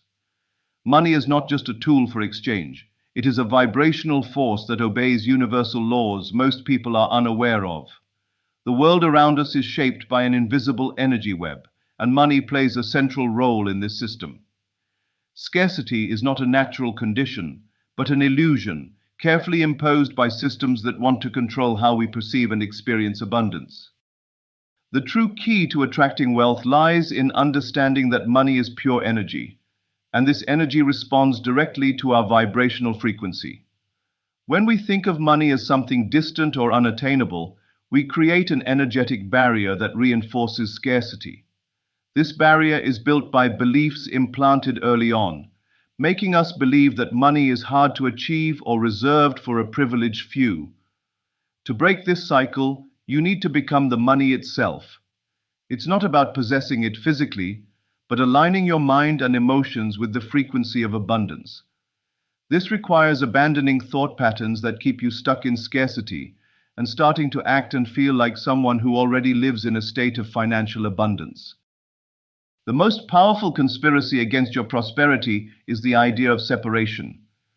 The belief that you and money are distinct entities. This illusion is reinforced by systems that profit from your lack. But the truth is that you already have everything you need to attract wealth. The creative energy that moves the universe is within you, waiting to be awakened and directed. When you change your frequency, the universe has no choice but to reorganize itself to reflect your new reality. Transforming your relationship with money requires a profound reprogramming of the mind and personal vibration. The technique is based on reshaping reality through consciousness, dismantling imposed beliefs, and aligning with the energetic frequency of abundance. Here's how to do it. Recognize money as energy. Imagine money as a constantly flowing river. When you think of it as something limited or distant, it's like placing a barrier in that river, preventing it from reaching you. For example, instead of saying, "I never have enough money," replace it with, "Money is continuously flowing to me." Practice this change in small daily situations. When you make a payment, instead of thinking about the money leaving, visualize the energy cycle returning multiplied. Money responds to how you interact with it. Identify and destroy limiting beliefs. Take a notebook and write down all the phrases you've heard about money, especially the negative ones. Examples: money doesn't bring happiness. Rich people are greedy. Now for each phrase, write a new perspective. For instance, money doesn't bring happiness can transform into money, amplifies my happiness by providing freedom and security. Then read these new affirmations out loud every day. Additionally, think of real examples, billionaire philanthropists who use their wealth to impact the world. These stories help dismantle the negative view. Align your emotions with abundance. This technique is practical. Every day upon waking, dedicate 5 minutes to close your eyes and feel what your life would be like with abundant money. Imagine getting into your dream car, hearing the sound of the door closing and the engine starting. Visualize accessing your bank account and seeing high balances. The trick here is not just to visualize, but to feel gratitude and certainty that it's already real. The more vivid the emotion, the more powerful the attraction. Practice and deepen your visualization by using tools like a vision board. Gather images of things you want to attract: a house, vacations, a full bank account, and place them somewhere visible. Combine this with empowering phrases like, "I naturally attract prosperity." Another tip is to create mental routines. For example, before bed, visualize a perfect day as someone who is financially free. The more you repeat it, the more it becomes ingrained in your subconscious. Replace fear with confidence. Whenever you feel fear related to money, ask yourself, what's the worst case scenario? Often fear stems from unrealistic projections. Now reinforce it with action. Instead of worrying about bills, focus on how you can create value. For example, in a financial crunch, think about how your skills or talents can generate income. A person confident in the flow of money always finds opportunities, while fear paralyzes. Act as if you already have what you desire. This point is crucial. People with an abundance mindset invest in themselves. For instance, even if you're starting with little, invest part of what you earn in knowledge or tools that can increase your income. If you have a business, invest in marketing or improving your products. The more money you attract, the more committed you become to growing your business or personal life. Make lists of how to use the money you want to attract as if you already have it. The key is to think like someone prosperous. Wealthy people don't spend impulsively, but allocate their resources strategically. Let go of obsessive need. Detachment doesn't mean you don't care about money, but that you trust its flow. For example, if you feel anxious about spending, turn that moment into a gratitude ritual. I'm grateful to be able to pay for this and open space for more abundance. Additionally, avoid scarcity thoughts, like saving money out of fear. Instead, see money as a living resource that should circulate and return to you. Elevate your vibration. Money is attracted to high vibration. Ensure your daily routine includes moments to elevate your energy. This can be done through meditation, inspiring music, or even exercises that release dopamine. Now that you understand that money is energy shaped by your internal state, it's time to act. What separates those who live in abundance from those who are stuck in scarcity isn't talent or luck, but the willingness to take the first step to transform your vibration. Imagine what your life would be like if you truly believed you could attract everything you desire. Think of all the possibilities available to you now, just waiting for you to decide to change your mindset. No matter where you are today, what matters is to start. Start small, but start consistently. Align your thoughts, visualize your ideal life, and above all, take actions that reflect this new reality. Remember, no one else will do this for you. The universe responds to the energy of those who are willing to commit to themselves. Practicing these techniques may seem challenging at first, but that's how great changes begin. Transformation requires courage, and that courage is within you. By changing your vibration and actions, you begin to attract opportunities and paths that once seemed impossible. Don't underestimate the power of small daily steps. They are the bridge to the abundance you desire and deserve. Now that you know abundance begins within you, it's time to act. Don't wait for things to change on their own. Start today, applying the techniques you've learned here. Spend a few minutes each day aligning your vibration, visualizing your ideal life, and making decisions that reflect the abundance you want to attract.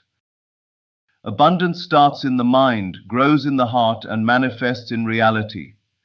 Everything you need to transform your relationship with money is already within you. It's not just about attracting wealth, but becoming the type of person who naturally lives in harmony with the energy of money. By changing your vibration and acting like someone who already lives in abundance, you connect with the natural flow of prosperity. Remember that money is merely a reflection of your internal state. It will come to those who respect it, understand its energy, and are willing to take action. Now look at the world with new eyes. Everything you desire is already available, waiting for you to reach out and grab it. Trust yourself, invest in your potential, and stay focused on your transformation. This is the moment to act.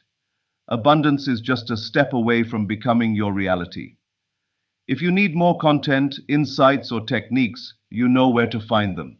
This is the beginning of your journey to a life of prosperity. Believe it and make it happen. If this content made sense to you, don't keep this knowledge to yourself. Share this video with someone who needs to hear this message. Help others see that they too have the power to transform their financial reality. And remember, this is just the beginning. Subscribe to the channel to continue receiving content like this, which will help you grow, evolve, and achieve the life you deserve. My dear friend, you're thinking too small. I don't care who you are. I don't care what your goals are. I don't care how ambitious you think you're being. You are thinking too small.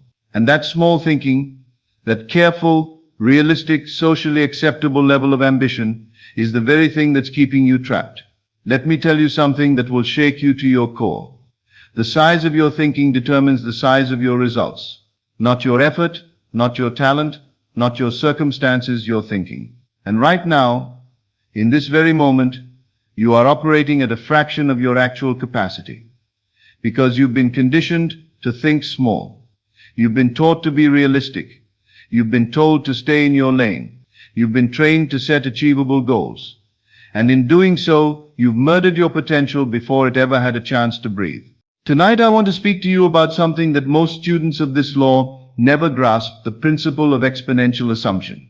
Or as I'll call it tonight, thinking 10 times bigger than you've ever dared to think before. Here's what happens when you think small. You assume a desire that feels comfortable. Something that stretches you just a little bit, but not so much that it frightens you. You say to yourself, I will make an extra $1,000 this month. I will improve my circumstances slightly. I will have a little bit more. And you know what? You might actually manifest it. You'll achieve that small assumption. You'll feel a momentary sense of accomplishment. And then what? you'll assume another small thing, and another, and another. And 10 years from now, you'll look back and realize you spent an entire decade making tiny assumptions when you could have been claiming entire kingdoms. Small assumptions do not inspire you. They do not pull the creative power from the depths of your being. They do not make you willing to persist, to dwell faithfully, to live from an end that seems impossible. Small assumptions are safe, and safety is the graveyard of greatness. But 10 times bigger thinking, 10 times bigger assuming. That's different. When you assume 10 times bigger, you don't just change what you're claiming. You change your entire concept of self. You change who you know yourself to be, how you move through the world, how you make decisions, what you're willing to accept as true. Because a 10 times bigger assumption doesn't allow you to remain who you are. It demands that you become someone completely different. Let me give you a truth that most students never understand. A 10 times bigger assumption is not 10 times harder to claim than a normal assumption. In fact, in many ways, it's easier. Here's why. When you make a small assumption like I will have 10% more money, you're assuming in the same crowded consciousness as everyone else. You're using the same mental patterns. You're dwelling in the same limited states. You're competing in the realm of scarcity. But when you make a 10 times bigger assumption, like I am the kind of person who commands 10 times more wealth, you can't use the same mental patterns. The old consciousness doesn't work. The conventional dwelling won't get you there. So you're forced to think from an entirely different state. You're forced to claim an identity so bold that your current self-concept cannot contain it. You're forced to find a consciousness that others aren't even looking for. And in that space, in that realm of exponential assumption, there's almost no resistance. Because 99% of people won't even attempt it. They'll look at a 10 times bigger assumption and say, that's impossible. That's not for me. That's unrealistic. And then they'll go back to their small, safe, crowded assumptions. But the 1% who dare to assume 10 times bigger, they're operating in a completely different dimension of consciousness. They're not competing with anyone. They're creating from a state most never touch. Look at anyone in scripture or history who achieved something extraordinary. And you'll find someone who assumed 10 times bigger than everyone around them. Abraham didn't assume he'd have one child. God told him his descendants would be as numerous as the stars in the sky. An impossible assumption. But Abraham believed God.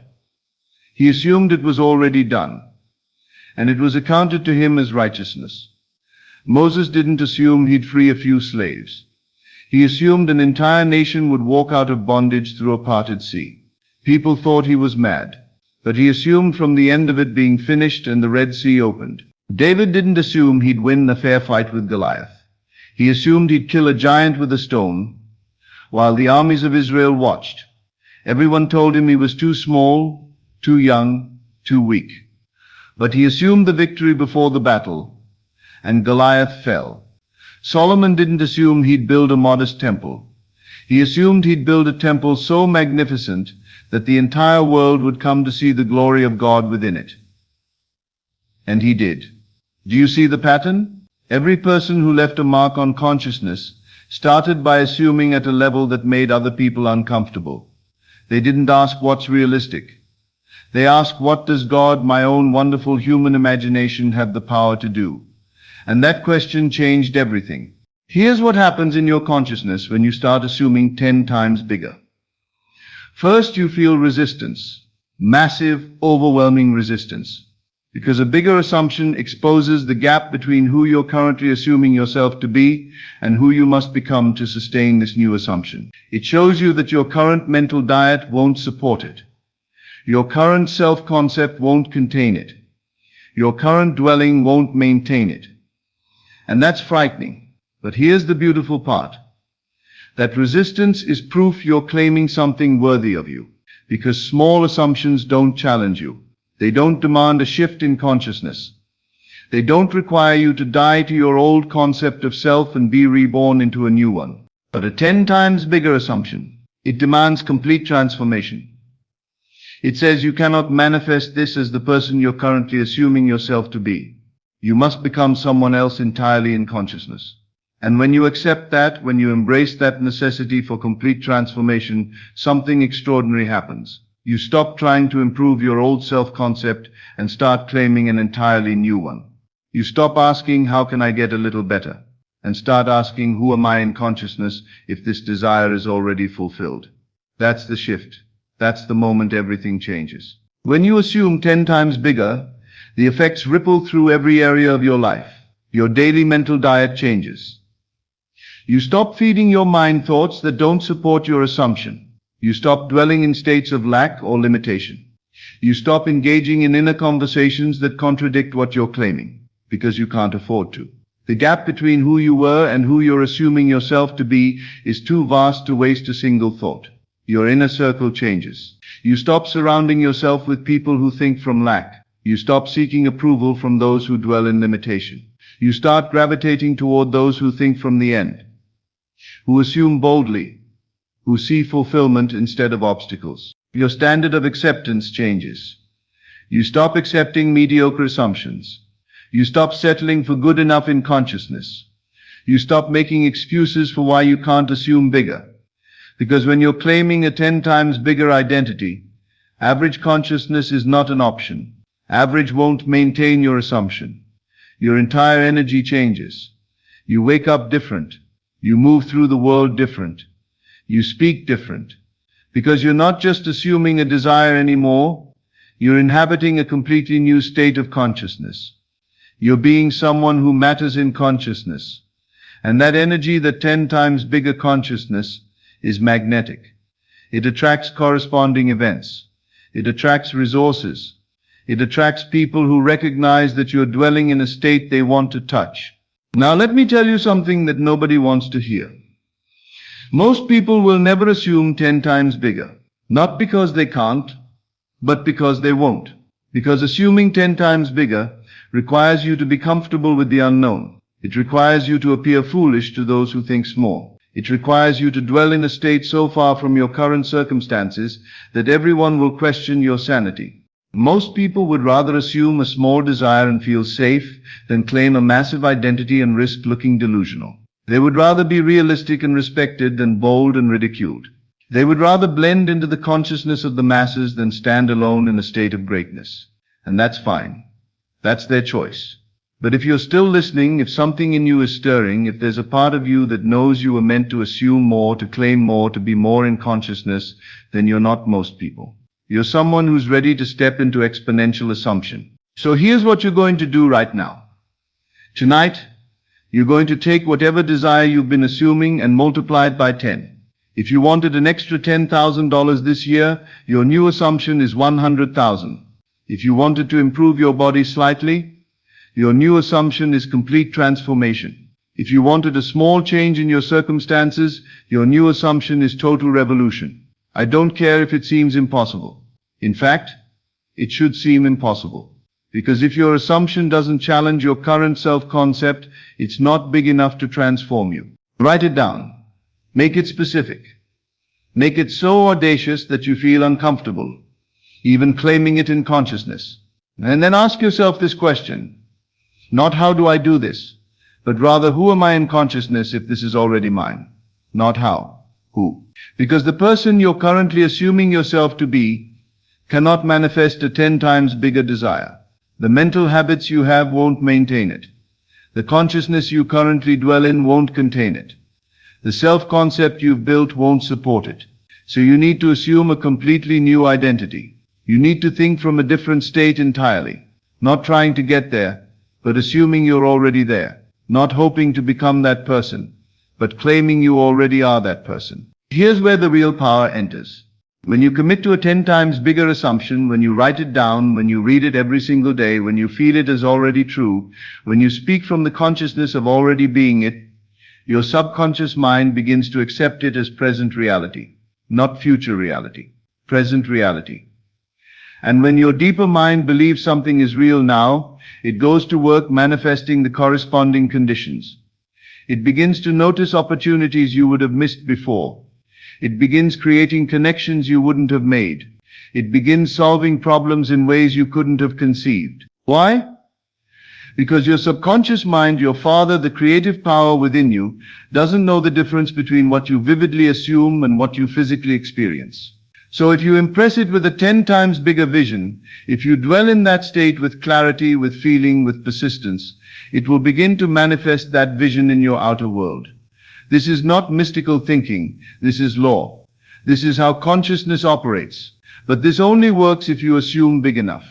A small assumption doesn't impress the subconscious with enough power. It doesn't create enough of a shift. It doesn't demand enough transformation. But a 10 times bigger assumption, it hijacks your entire consciousness and points it in one direction, the direction of your boldly claimed identity. So from this moment forward, you are not someone who assumes small. You are not someone who plays it safe in consciousness. You are not someone who claims only what seems realistic. You are someone who assumes 10 times bigger than you ever have before. You are someone who makes others uncomfortable with your bold assumptions.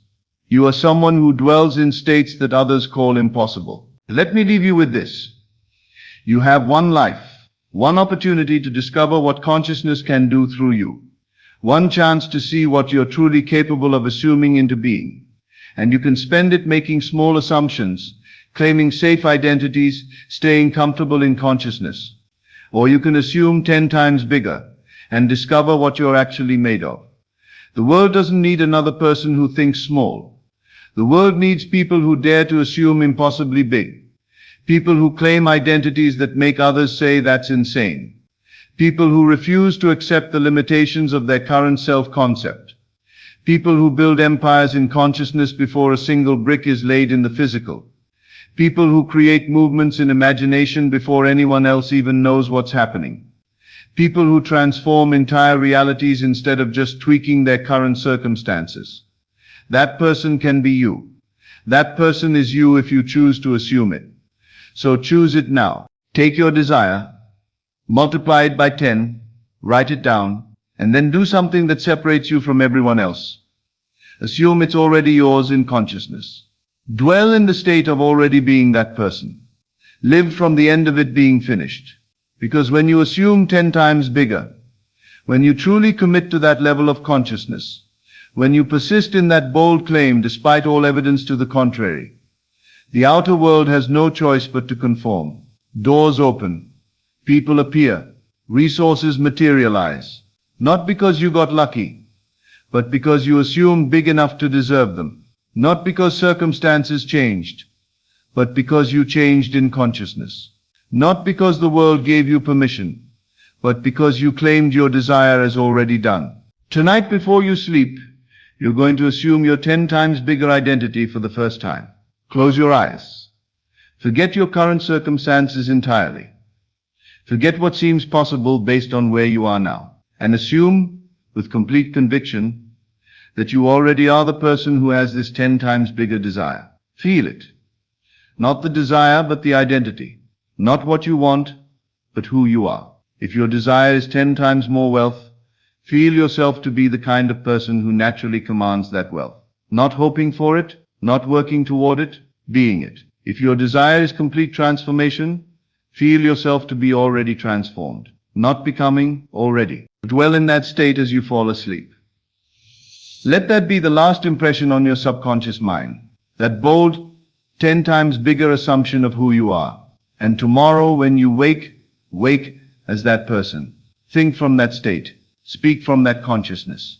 Move through the world from that identity. Not trying to get there, already there. Not hoping to become, already being. This is the secret of exponential assumption. This is the power of thinking 10 times bigger.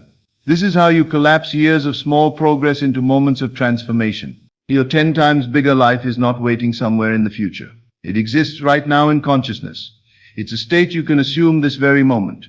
But it won't come to you as the person you currently think yourself to be. You have to die to your small self-concept and be reborn into your 10 times bigger identity. You have to stop assuming from where you are and start assuming from where you desire to be. You have to think not 10% bigger, but 10 times bigger. And when you do, when you truly commit to that level of assumption, when you persist in that bold claim, when you refuse to let your current circumstances dictate your consciousness, everything changes. Not gradually, not eventually, instantly in consciousness, and then inevitably in manifestation. So go now. Your 10 times bigger identity is waiting. But you must claim it. You must assume it. You must become it in consciousness first. Think 10 times bigger, starting tonight. The size of your assumption determines the size of your manifestation. Stop claiming small identities and safe desires. Assume 10 times bigger than you ever have before. Not in the future, but in consciousness right now. Be the person who already has it. Your 10 times bigger life begins the moment you dare to assume it. Thank you and good evening. As always, thank you for being here. This is Best of Lectures, and I will see you in the next video.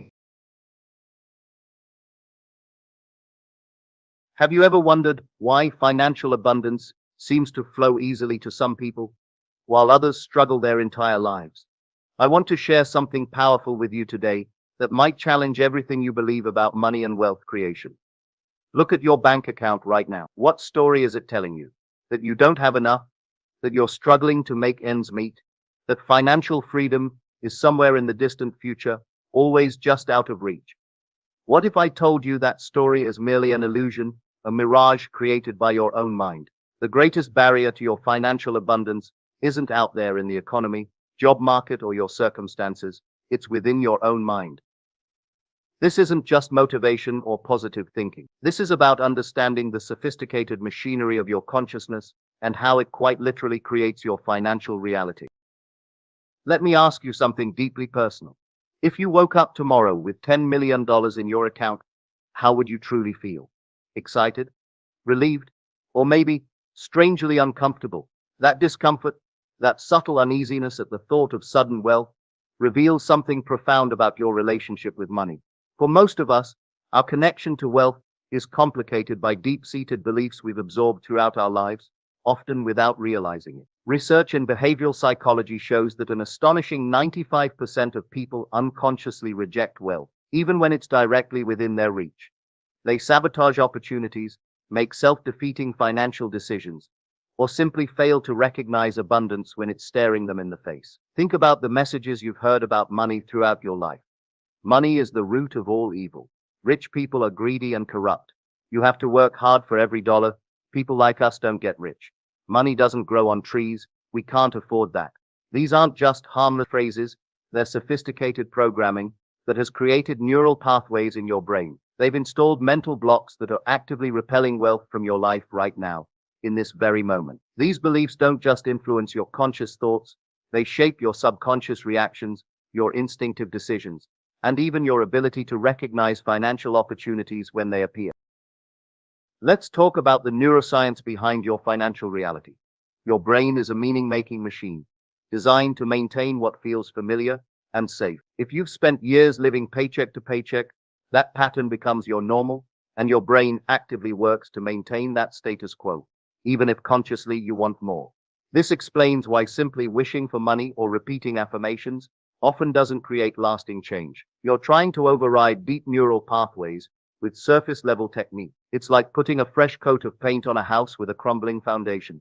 Neuroscientists have discovered that your brain forms default pathways, habits of thought that become your automatic responses to money. These pathways dictate how you perceive financial opportunities, how you handle money when you have it, and even how comfortable you feel in environments of wealth. But here's where things get truly exciting. The field of neuroplasticity has shown us that these pathways can be rewired at any age. Your brain possesses an incredible ability to form new connections based on your thoughts, beliefs, and experiences. When you understand this, you realize that your financial situation isn't fixed. It's fluid, responsive, and waiting for you to reprogram the command. Let's go deeper and start with a fundamental truth that most financial education completely misses. Money isn't what you think it is. Money isn't the paper in your wallet or the numbers in your account. At its core, money is simply a shared belief system, an idea we've collectively agreed to follow. Those dollar bills, just paper with ink. Your bank balance, just digits on a screen. What gives money its power is the meaning we attach to it, the belief that it holds value. Quantum physics has revealed that reality at its most fundamental level is not the solid, unchangeable thing we perceive with our senses. Matter itself is mostly empty space. What appears solid is actually energy vibrating at specific frequencies. The version of reality you experience, including your financial reality, depends on your thoughts and beliefs, which shape what you allow into your life. In quantum terms, you're collapsing probability waves into particles, turning potential into experience through the act of observation and expectation. This isn't pseudoscience, it's cutting-edge physics applied to your everyday life. Your consciousness is not just passively observing reality, it's actively participating in creating it. When you truly understand this, money transforms from something you chase to something you tune into, like adjusting the dial on a radio to receive a frequency that's always broadcasting. So how can we break free from our scarcity consciousness? Most of us were conditioned from childhood to see money as scarce and difficult to obtain. We were taught that only the lucky few can truly be wealthy, that there's only so much prosperity to go around, and someone else's gain must mean our loss. This zero-sum thinking creates what I call scarcity blindness, the inability to see abundance even when it surrounds you. It's like wearing sunglasses indoors and complaining about the darkness.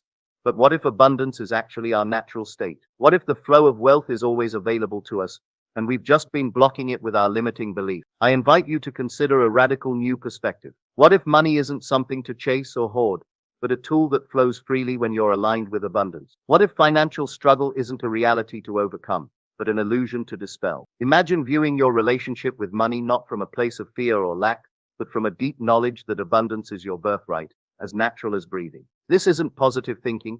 It's about fundamentally changing how you see yourself in relation to wealth. It's about removing the internal barriers that have been blocking your natural state of prosperity. Here's something crucial that many manifestation teachers miss. Your emotions are the true currency of creation. Your thoughts matter. Yes. Your actions matter. Certainly. But it's your emotions, your felt experience of life that truly shape your financial reality. Think about it. When you worry about money, what do you feel? Anxiety, tension, constriction. These emotions create a specific energetic signature that repels the very thing you're trying to attract.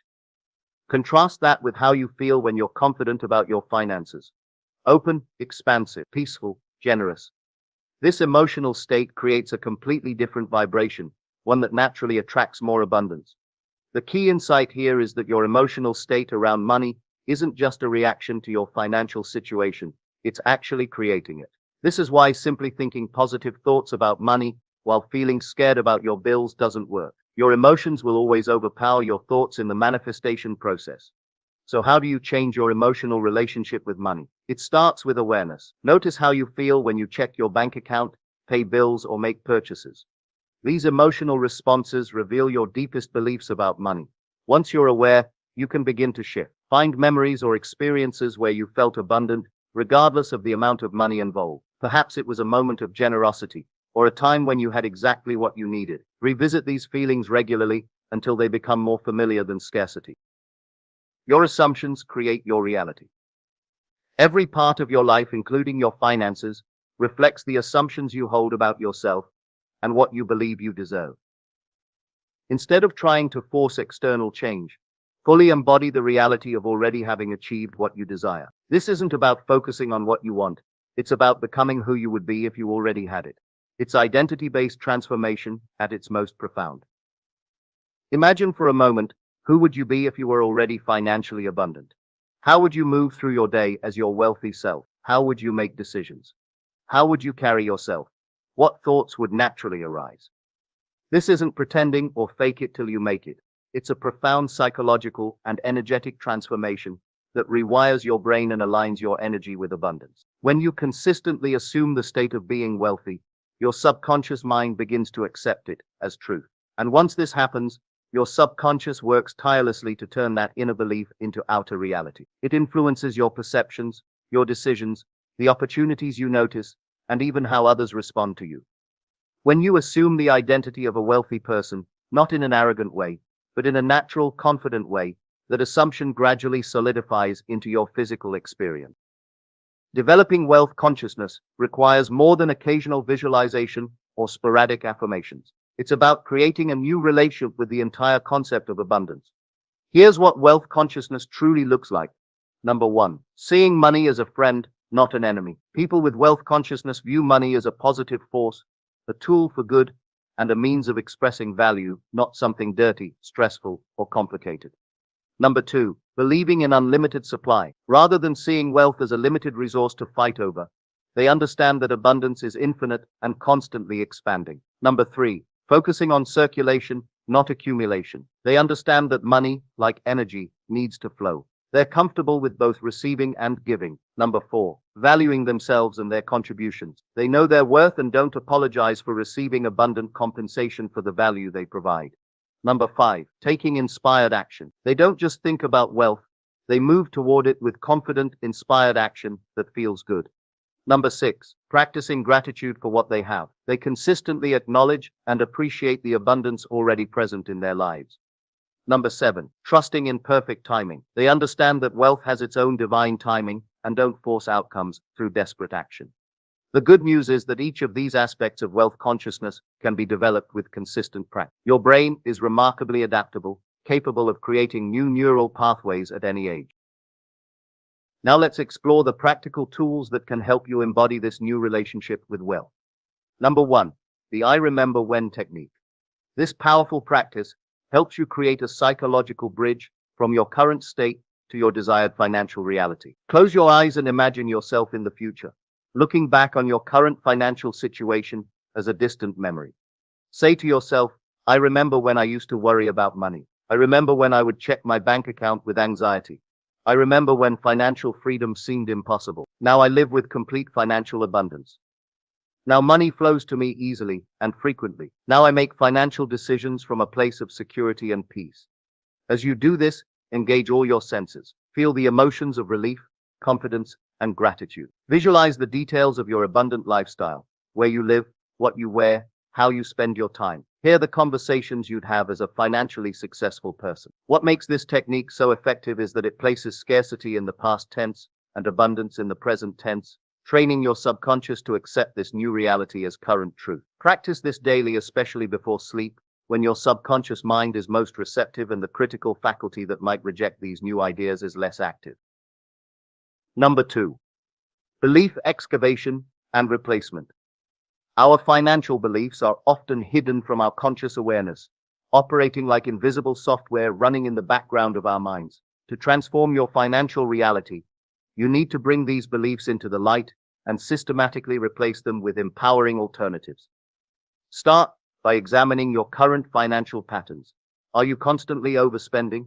Do you avoid looking at your bank account? Do opportunities for advancement seem to pass you by? These patterns point to underlying beliefs. Ask yourself, what must I believe about money for my current situation to be true? Some common limiting beliefs include, I don't deserve to be wealthy. Money is the source of conflict and stress. Wealthy people are unethical. I'm not smart enough to manage large sums of money. If I become rich, people will only want me for my money. I have to work extremely hard for every dollar. Once you've identified these beliefs, trace them back to their origin. When did you first adopt them? Was it something your parents said, an experience in childhood, a message from society or religion? Understanding the source helps loosen the belief's grip on your psyche. You can recognize that it was formed when you had limited perspective and information. It's not an absolute truth. Then transform each limiting belief into an empowering one. I am worthy of abundance in alms. Money brings peace and possibility into my life. Wealth allows me to express my highest values. I am financially intelligent and manage money wisely. My wealth attracts genuine relationships and creates positive impact. Money flows to me easily when I'm aligned with my gift. Write down these new beliefs and read them daily. Find evidence that supports them. Gradually, your mind will accept them as your new financial operating system. Number 3, embodied wealth practices. Wealth consciousness isn't just mental, it's physical.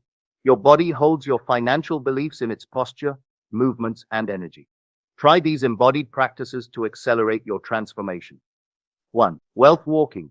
Walk as your wealthy self would walk, with confidence, ease, and purpose. Feel abundance in every step. Your physiology directly influences your psychology.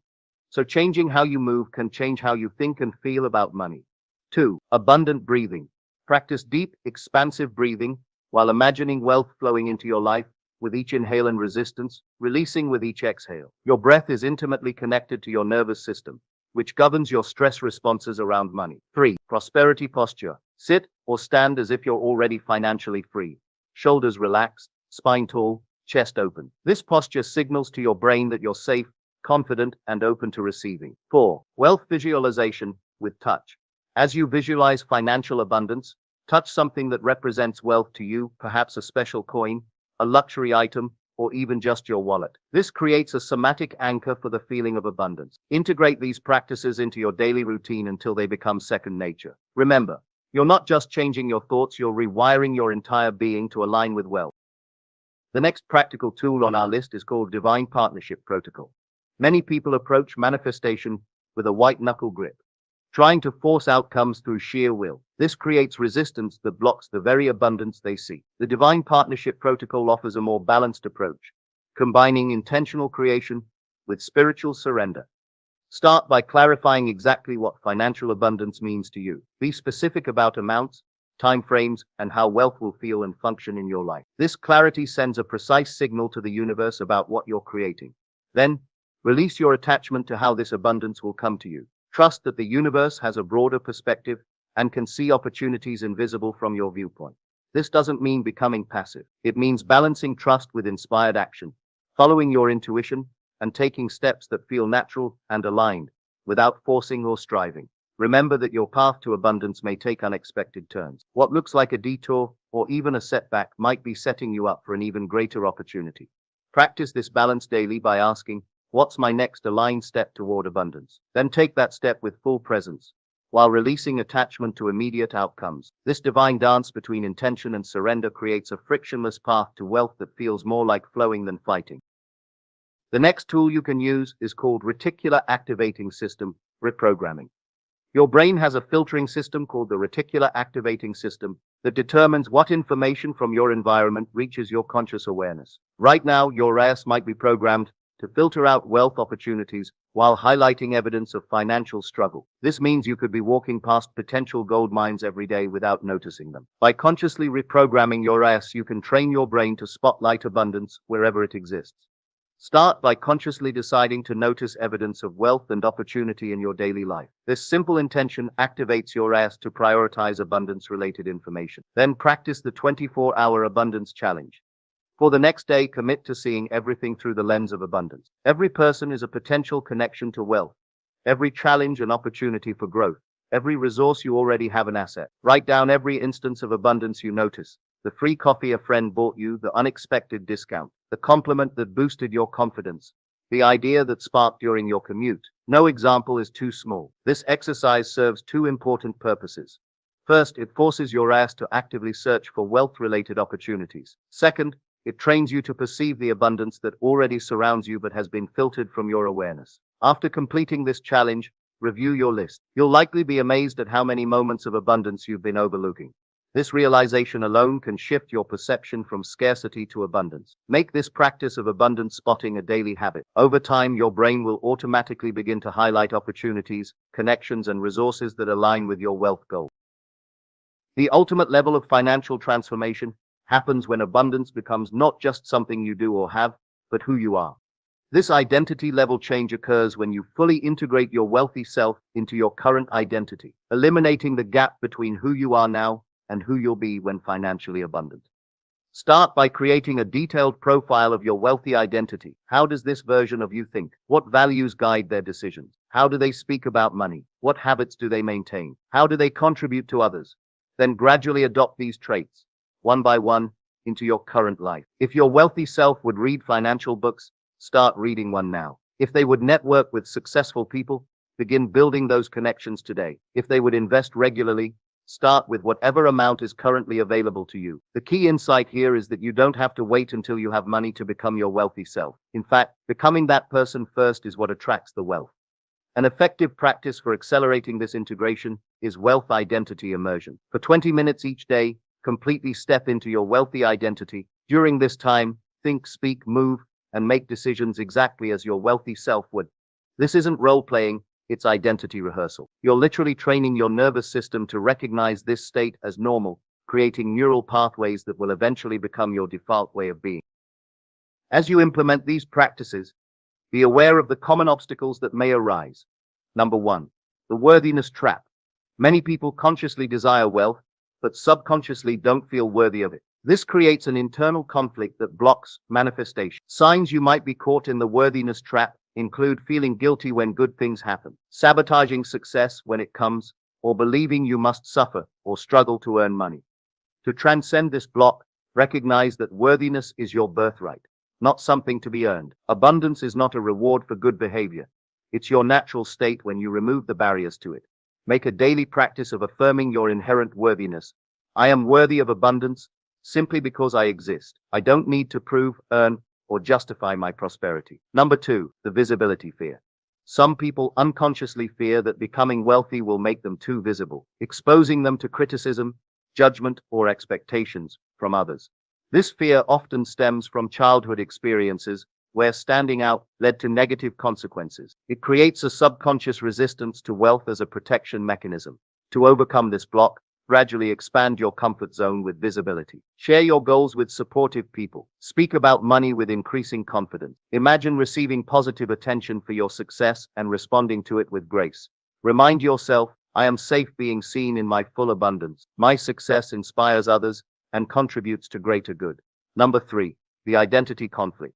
Perhaps the most subtle block to wealth is the fear that becoming rich will change who you are, that you'll lose connection with loved ones or betray your values. This concern creates a subconscious resistance to wealth as a way of preserving your current identity and relationships. To resolve this conflict, consciously design your wealthy identity to include your core values and meaningful connections. Visualize using your wealth in ways that strengthen rather than threaten what matters most to you. Affirm, my wealth enhances who I truly am. As I prosper, I express my values more fully and create deeper connections with those I love. I believe in your capacity for abundance so deeply that I want to challenge you. Commit to these practices for the next 30 days. Not sporadically, not half-heartedly, but with the same dedication you'd give to a fitness program or learning a new skill. Immerse yourself fully in the emotions of wealth. Decode the universe's secret language of opportunity that surrounds you daily. Become the living embodiment of abundance in how you think, feel, and move through the world. During these 30 days, you'll likely experience resistance. Old beliefs will fight to maintain their position. You might feel silly acting wealthy when your circumstances haven't yet changed. You might question whether these practices really work.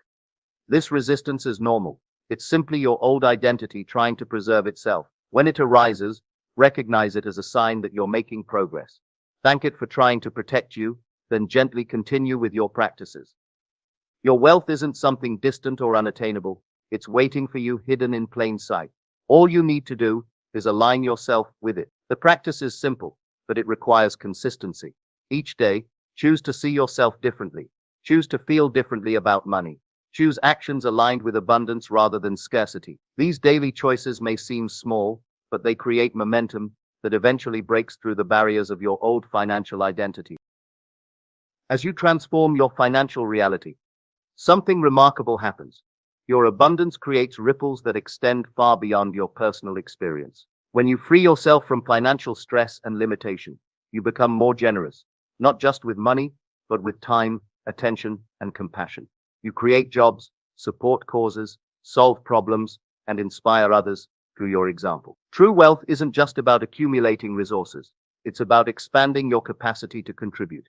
As you prosper, you become a conduit for prosperity, channeling abundance to everyone you touch. This is the ultimate purpose of your financial transformation, not just to improve your life, but to become a force for good in the world. The financial transformation I'm describing isn't just about accumulating money, it's about freedom. Freedom from worry, freedom to pursue your passions, freedom to make a difference in the world. When you align yourself with abundance, you don't just change your bank account, you change your entire life. Your relationship with money reflects your relationship with life itself. As you heal one, you heal the other. As you expand your capacity to receive financially, you expand your capacity to receive all good things: love, joy, health, and purpose. The choice is yours. Will you continue living in scarcity, accepting limitation as your reality? Or will you step into the abundant future that's already yours at the level of potential? I believe in you. Now it's time for you to believe in yourself. Your journey to financial freedom starts with a single thought. I am worthy of abundance and it flows to me naturally. Think that thought, feel it, become it, and watch as your world transforms. Remember, your wealth is not out there somewhere waiting to be found. It's within you, waiting to be expressed. The time to begin is now.